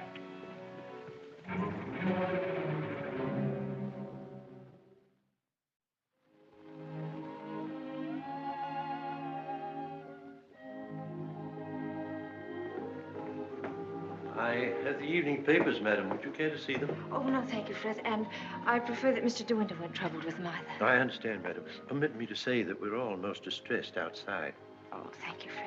I'm afraid the news has been a great shock to Mrs. Danvers. Yes, I rather expected it would be. It seems there's to be a coroner's inquest, madam? Yes, Frith, it's purely a formality. Of course, madam. I wanted to say that if any of us might be required to give evidence, I should be only too pleased to do anything that might help the family. Oh, thank you, Frith. Well, I'm sure Mr. De Winter will be very happy to hear it, but I don't think anything will be necessary.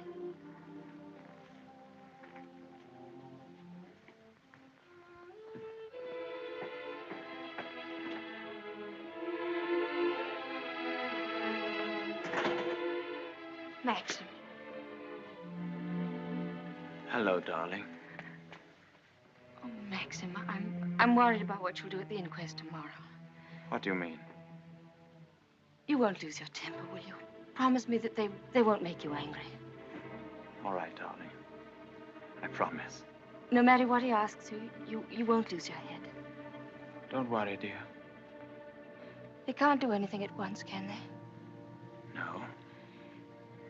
Then we've a little time left to be together. Yes. I want to go to the inquest with you. I'd rather you didn't, darling. But I can't wait here alone. I promise you I won't be in any trouble to you, and I must be near you so that no matter what happens, we won't be separated for a moment. All right, dear.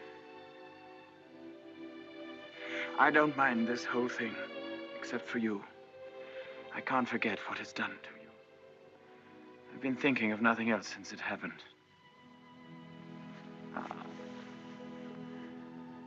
It's gone forever. That funny, young, lost look I loved won't ever come back. I killed that when I told you about Rebecca. It's gone. In a few hours, you've grown so much older. Maxim.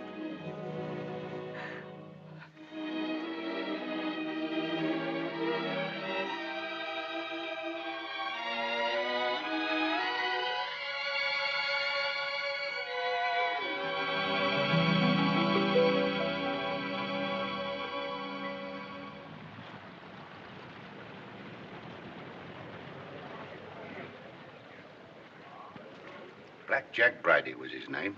The most important arrest I ever made. It must have been about 2 years ago now. Of course, there was no doubt about it.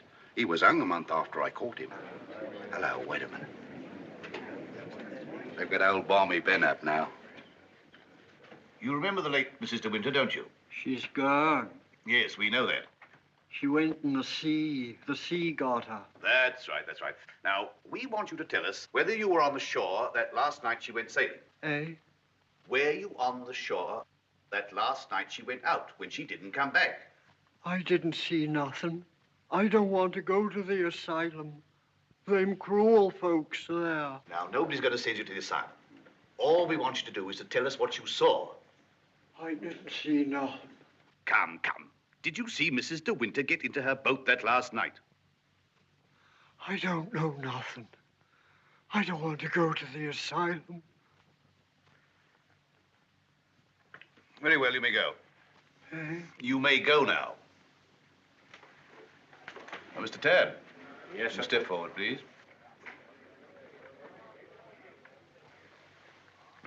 The evidence you give is calling me the truth, the whole truth, but the truth. So I do. So help me God. The late Mrs. de Winter used to send her boat to your shipyard for reconditioning. That's right, sir. Can you remember any occasion when she had any sort of accident with the boat? No, sir. I often said Mrs. de Winter was a born sailor. Now, when Mrs. de Winter went below, as is supposed, and a sudden gust of wind came down, that would be enough to capsize the boat, wouldn't it? Excuse me, sir, but there's a little more to it than that. What do you mean, Mr. Tabb? I mean, sir, the seacocks. What are the seacocks? Oh, well, the seacocks are the valves to drain out the boat. They're always kept tight closed when you're afloat. Yes? Well, yesterday, when I examined that boat, I found they'd been opened. Well, what could be the reason for that?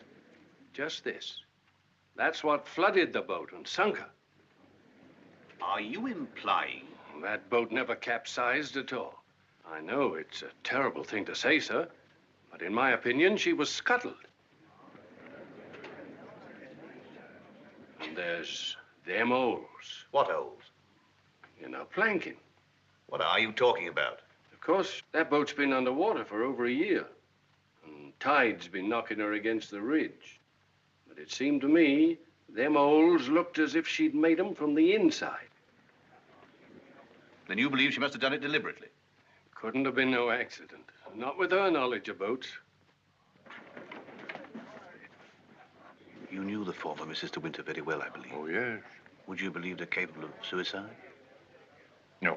Frankly, I would not. You never can tell. You may stand down, Mr. Tabb. Mr. de Winter, please.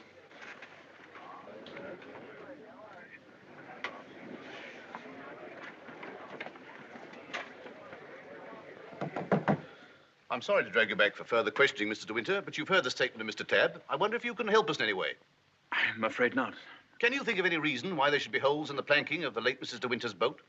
Well, of course I can't think of any reason. Has anyone ever discussed these holes with you before?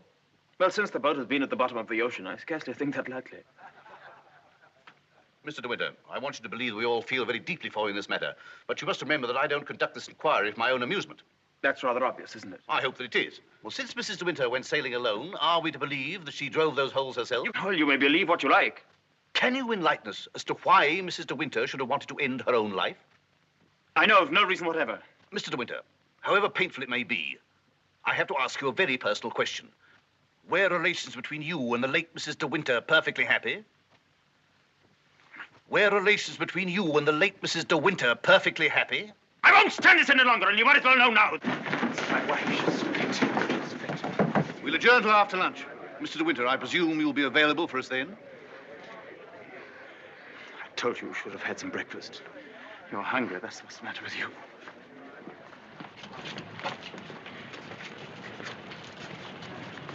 Mr. Frith thought you might like to have some lunch from the house and sent me with it. Oh, that's fine, man. And can you pull round the corner? Very good.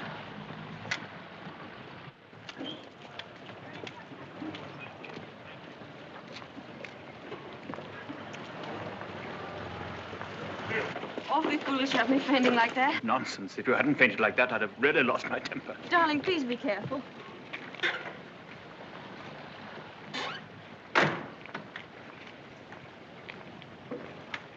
Darling, if you wait here a few moments, I'll see if I can find old Frank. Of course, darling. Don't worry about me. I'll be all right. Sure? Yes. I spotted this. Do you good. Thank you. Are you all right? Yes, of course. Won't be long. Right you are. Hello. And how does the bride find herself today? I say, marriage with Max is not exactly a bed of roses, is it? I think you better go before Maxim gets back. Oh, jealous, is he? Well, I can't say I blame him. But you don't think I'm the big bad wolf, do you? I'm not, you know. I'm a perfectly ordinary, harmless bloke. And I think you're behaving splendidly over all this. Perfectly splendidly. You know, you've grown up a bit since I last saw you. It's no wonder. What do you want, Flavel? Oh, hello, Max. Things are going pretty well for you, aren't they? Better than you ever expected. I was rather worried about you at first. That's why I came down to the inquest. Well, I'm touched by your solicitude, but if you don't mind, we'd rather like to have our lunch. Lunch? I say, what a jolly idea. Rather like a picnic, isn't it? Oh, I'm so sorry. Do you mind if I put this there? You know, Max, old boy, I really think I ought to talk things over with you. Talk what things over? Well, those holes in the planking, for one thing. Those holes that were drilled from the inside. Oh, Mullen. Yes, sir? Would you like a good fellow have my car filled with petrol? It's almost empty. Very good, sir. And Mullen, close the door, will you? Yes, sir. Does this bother you?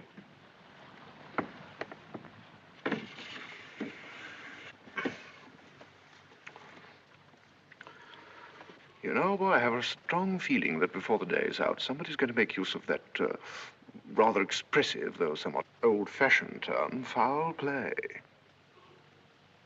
Am I boring you with all this? No? Good. Well, you see, Max, I find myself in a rather awkward position. You've only got to read this note to understand. It's from Rebecca. And what's more, she had the foresight to put a date on it. She wrote it to me the day she died. Incidentally, I was out on a party on that night, so I didn't get it until the next day. And what makes you think that note would interest me? Oh, I'm not going to bother you with the contents now, but I can assure you that it is not the note of a woman who intends to drown herself that same night. By the way, what do you do with old bones? Bury them, eh, what?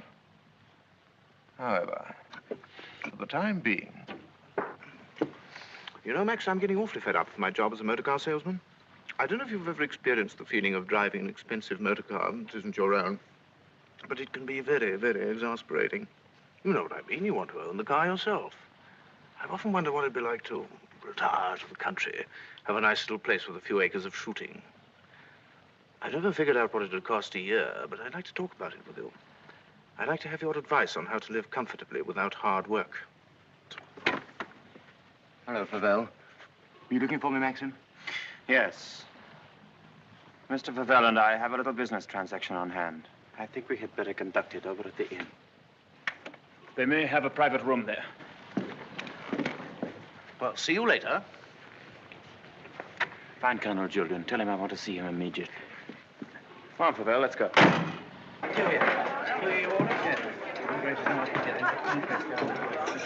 Have you a private room, please? Of course, sir. Through there, sir. Hope this will do, Mr. De Winter. Oh, splendid. Splendid. Exactly like the Ritz. Any orders, gents? Yes, you might bring me a large brandy and soda. How about you, Max? Have one on me. I feel I can afford to play host. Thanks, I don't mind if I do. Make it two, will you, like a good fellow? Very good, sir. Where's Mr. De Winter? Through the other door, sir. Colonel Julian, this is Mr. Fabel. Oh, I know Colonel Julian. We're old friends, aren't we? Since you're old friends, I assume you also know he's head of the police here. I think he might be interested to hear your proposition. Go on, tell him all about it. I don't know what you mean. I merely said I hope to give up selling cars and retire into the country. Actually, he offered to withhold a vital piece of evidence from the inquest if I made it worth his while. I only want to see justice done, Colonel. Now, that boat builder's evidence suggested certain possible theories concerning Rebecca's death. One of them, of course, is suicide. Now, I have a little note here which I consider puts that possibility quite out of court. Read it, Colonel. Jack, darling, I've just seen the doctor, and I'm going down to Manderley right away. I shall be at the cottage all this evening and shall leave the door open for you. I have something terribly important to tell you. Rebecca. Now, does that look like the note of a woman who had made up her mind to kill herself? And apart from that, Colonel, do you mean to tell me that if you wanted to commit suicide, you'd go to all the trouble of putting out to sea in a boat and then take a hammer and chisel and laboriously knock holes through the bottom of it? Come, Colonel, as an officer of the law, don't you feel there are some slight grounds for suspicion? Of murder? What else? You've known Max a long time, so you know he's the old-fashioned type who'd die to defend his honor, or who'd kill for it. It's blackmail. Pure and simple. Blackmail is not so pure, nor so simple. It can bring a lot of trouble to a great many people. And the blackmailer sometimes finds himself in jail at the end of it. Oh, I see. You're going to hold De Winter's hand through all this. Just because he's the big noise around here, and he's actually permitted you to dine with him. Be careful, Fabel. You brought an accusation of murder. Have you any witnesses? Oh, I do have a witness. Oh. It's that fellow Ben. That stupid coroner hadn't been as much of a snob as you are. He'd have seen that halfwit was hiding something. And why should Ben do that? Because we caught him once, Rebecca and I, peering at us through the cottage window. Rebecca threatened him with the asylum. That's why he was afraid to speak. But he was always hanging about. He must have seen this whole thing. It's ridiculous even listening to all this. You're like a little trades union, all of you, aren't you? And if my guess is right, Crawley, there's a bit of malice in your soul toward me, isn't there? Crawley didn't have much success with Rebecca. But he ought to have more luck this time. The bride will be grateful for your fraternal arm, Crawley, in a week or so. Every time she faints, in fact. De Winter! Maxim, please! That temper of yours will do you in yet, Max. Oh, excuse me, gentlemen. Now, is there anything else? Yes. You might bring Mr. De Winter a sedative. No, nothing at all. Just leave us. Very good. Now, Fabel, let's get this business over. As you seem to have worked out the whole thing so carefully, perhaps you can provide us also with a motive. I knew you were going to bring that up, Colonel. I've read enough detective stories to know that there must always be a motive. And if you'll all excuse me a moment, I'll supply that, too. I wish you'd go home. You ought not to be here through all this. Please let me stay, Maxim. Surely, Colonel Julian, you're not going to allow this fellow to... My opinion of Fabel is no higher than yours, Crawley. But in my official capacity, I have no alternative but to pursue his accusation. I entirely agree with you, Colonel. In a matter so serious as this, we must make sure of every point, explore every avenue. And, in fact, if I may coin a phrase, leave no stone unturned. Here she is, the missing link, the witness who will help supply the motive. Colonel Julian and Mrs. Danvers, I believe you know everyone else. Won't you sit down? No offense, Colonel, but I think I'll put this to Danny. She'll understand it more easily. Danny, who was Rebecca's doctor? Mr. De Winter always had Dr. McLean from the village. Now, you heard. I said Rebecca's doctor in London.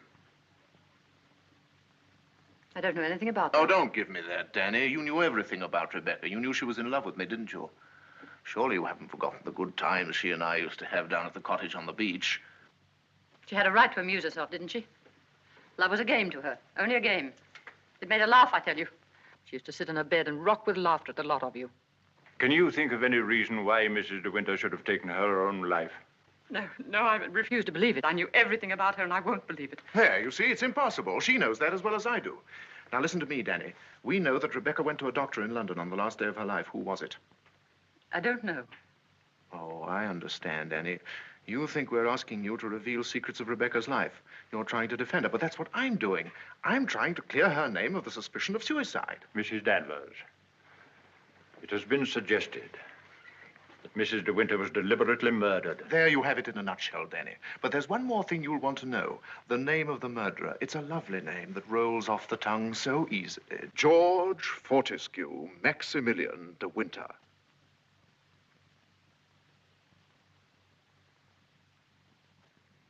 He was a doctor. Mrs. de Winter sometimes went to him privately. She used to go to him even before she was married. We don't want reminiscences, Danny. What was his name?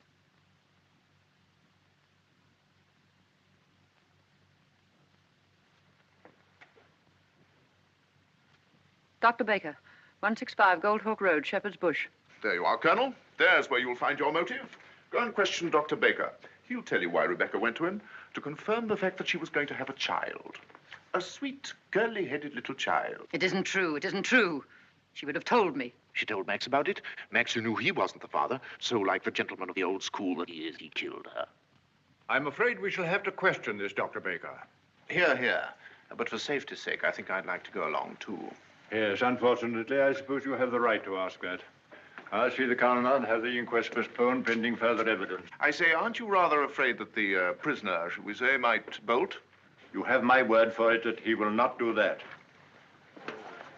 Toodaloo, Max. Come along, Danny. Let's leave the unhappy couple to spend their last moments together alone.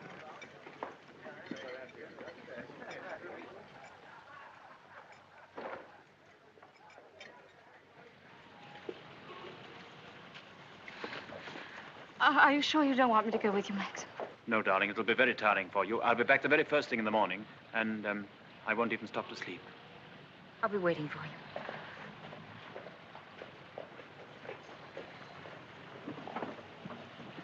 you. Ready, Maxim? Yes. You two go on ahead. I'll follow with Favell.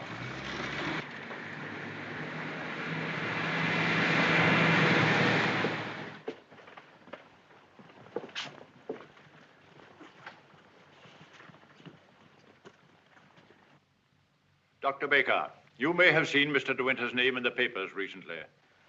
Oh, yes, in connection with the body that was found in a boat. My wife was reading all about it. A very sad case. My condolences. No, this is going to take hours. Let me... Don't bother, Favell. I think I can tell Dr. Baker.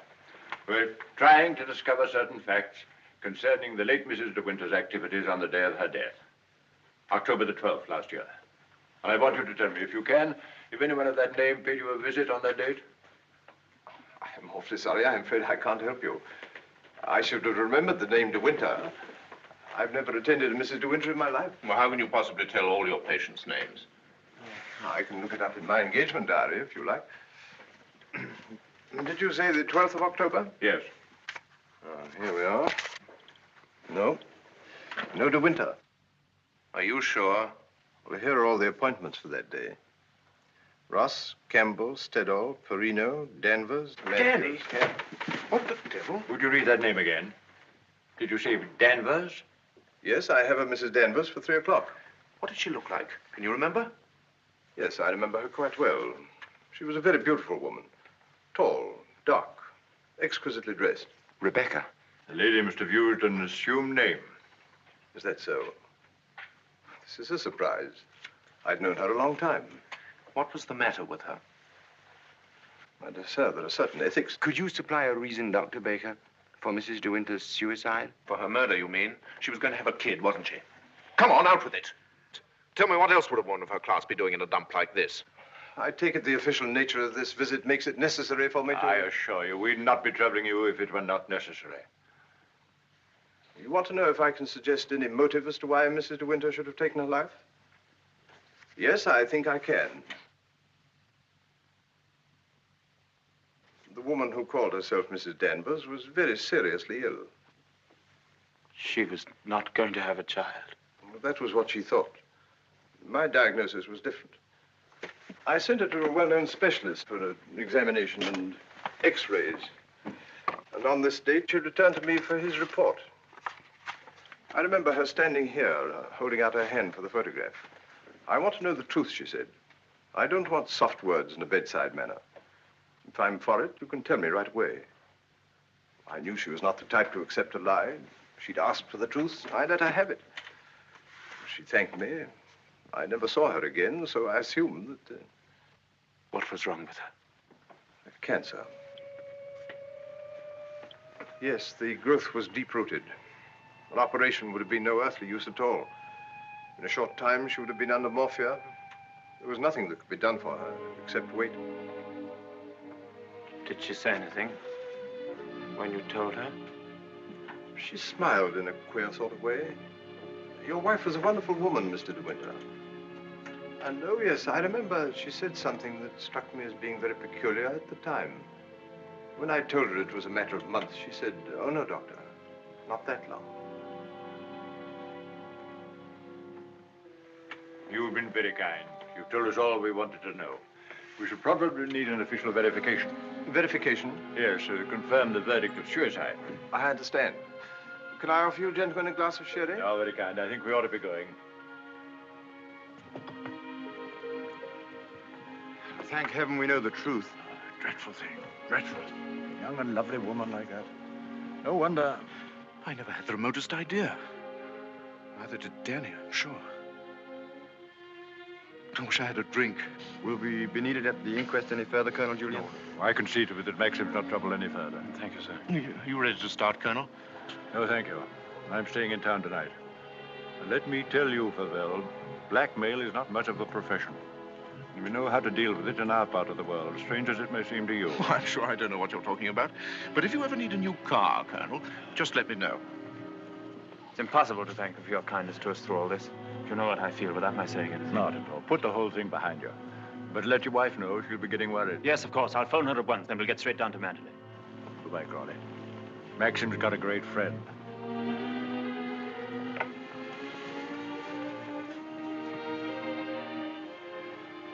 Frank. Yes, Maxim? Something you don't know. Oh, no, there isn't.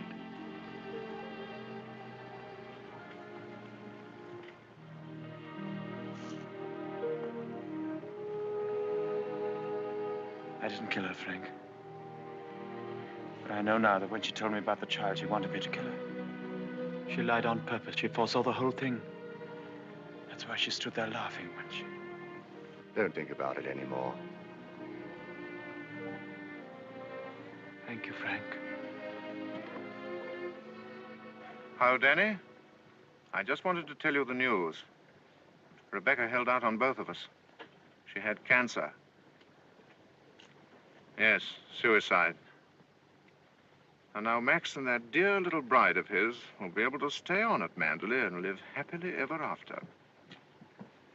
Bye-bye, Danny. This your car, sir? Yes? Will you be going soon? This isn't a parking place, you know. Oh, isn't it? Well, people are entitled to leave their cars outside if they want to. It's a pity some of you fellows haven't anything better to do. When you phoned, did she say she'd wait up? I asked her to go to bed, but she wouldn't hear of it. I wish I could get some more speed out of this thing. Is something worrying you, Maxim? I can't get over the feeling something's wrong.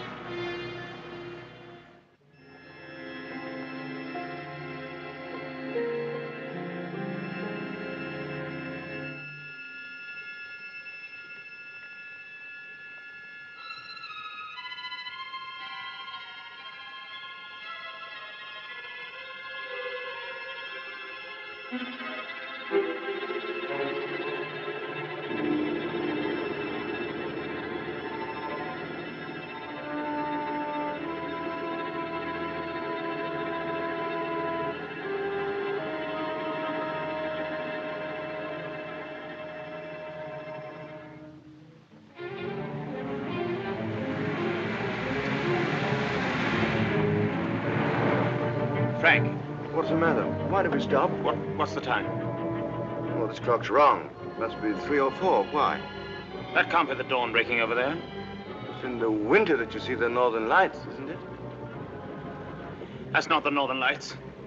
That's Manderley.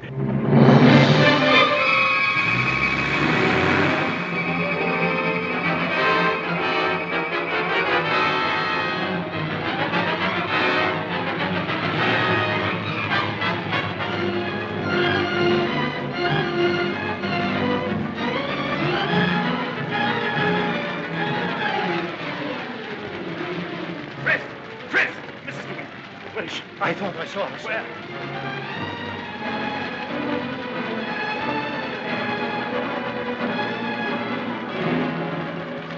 Maxim! Thank heaven you've come back to me. Are you all right, darling? Oh, yes. Are you all right? Mrs. Danvers. She's gone mad. She said she'd rather destroy Manderley than see us happy here.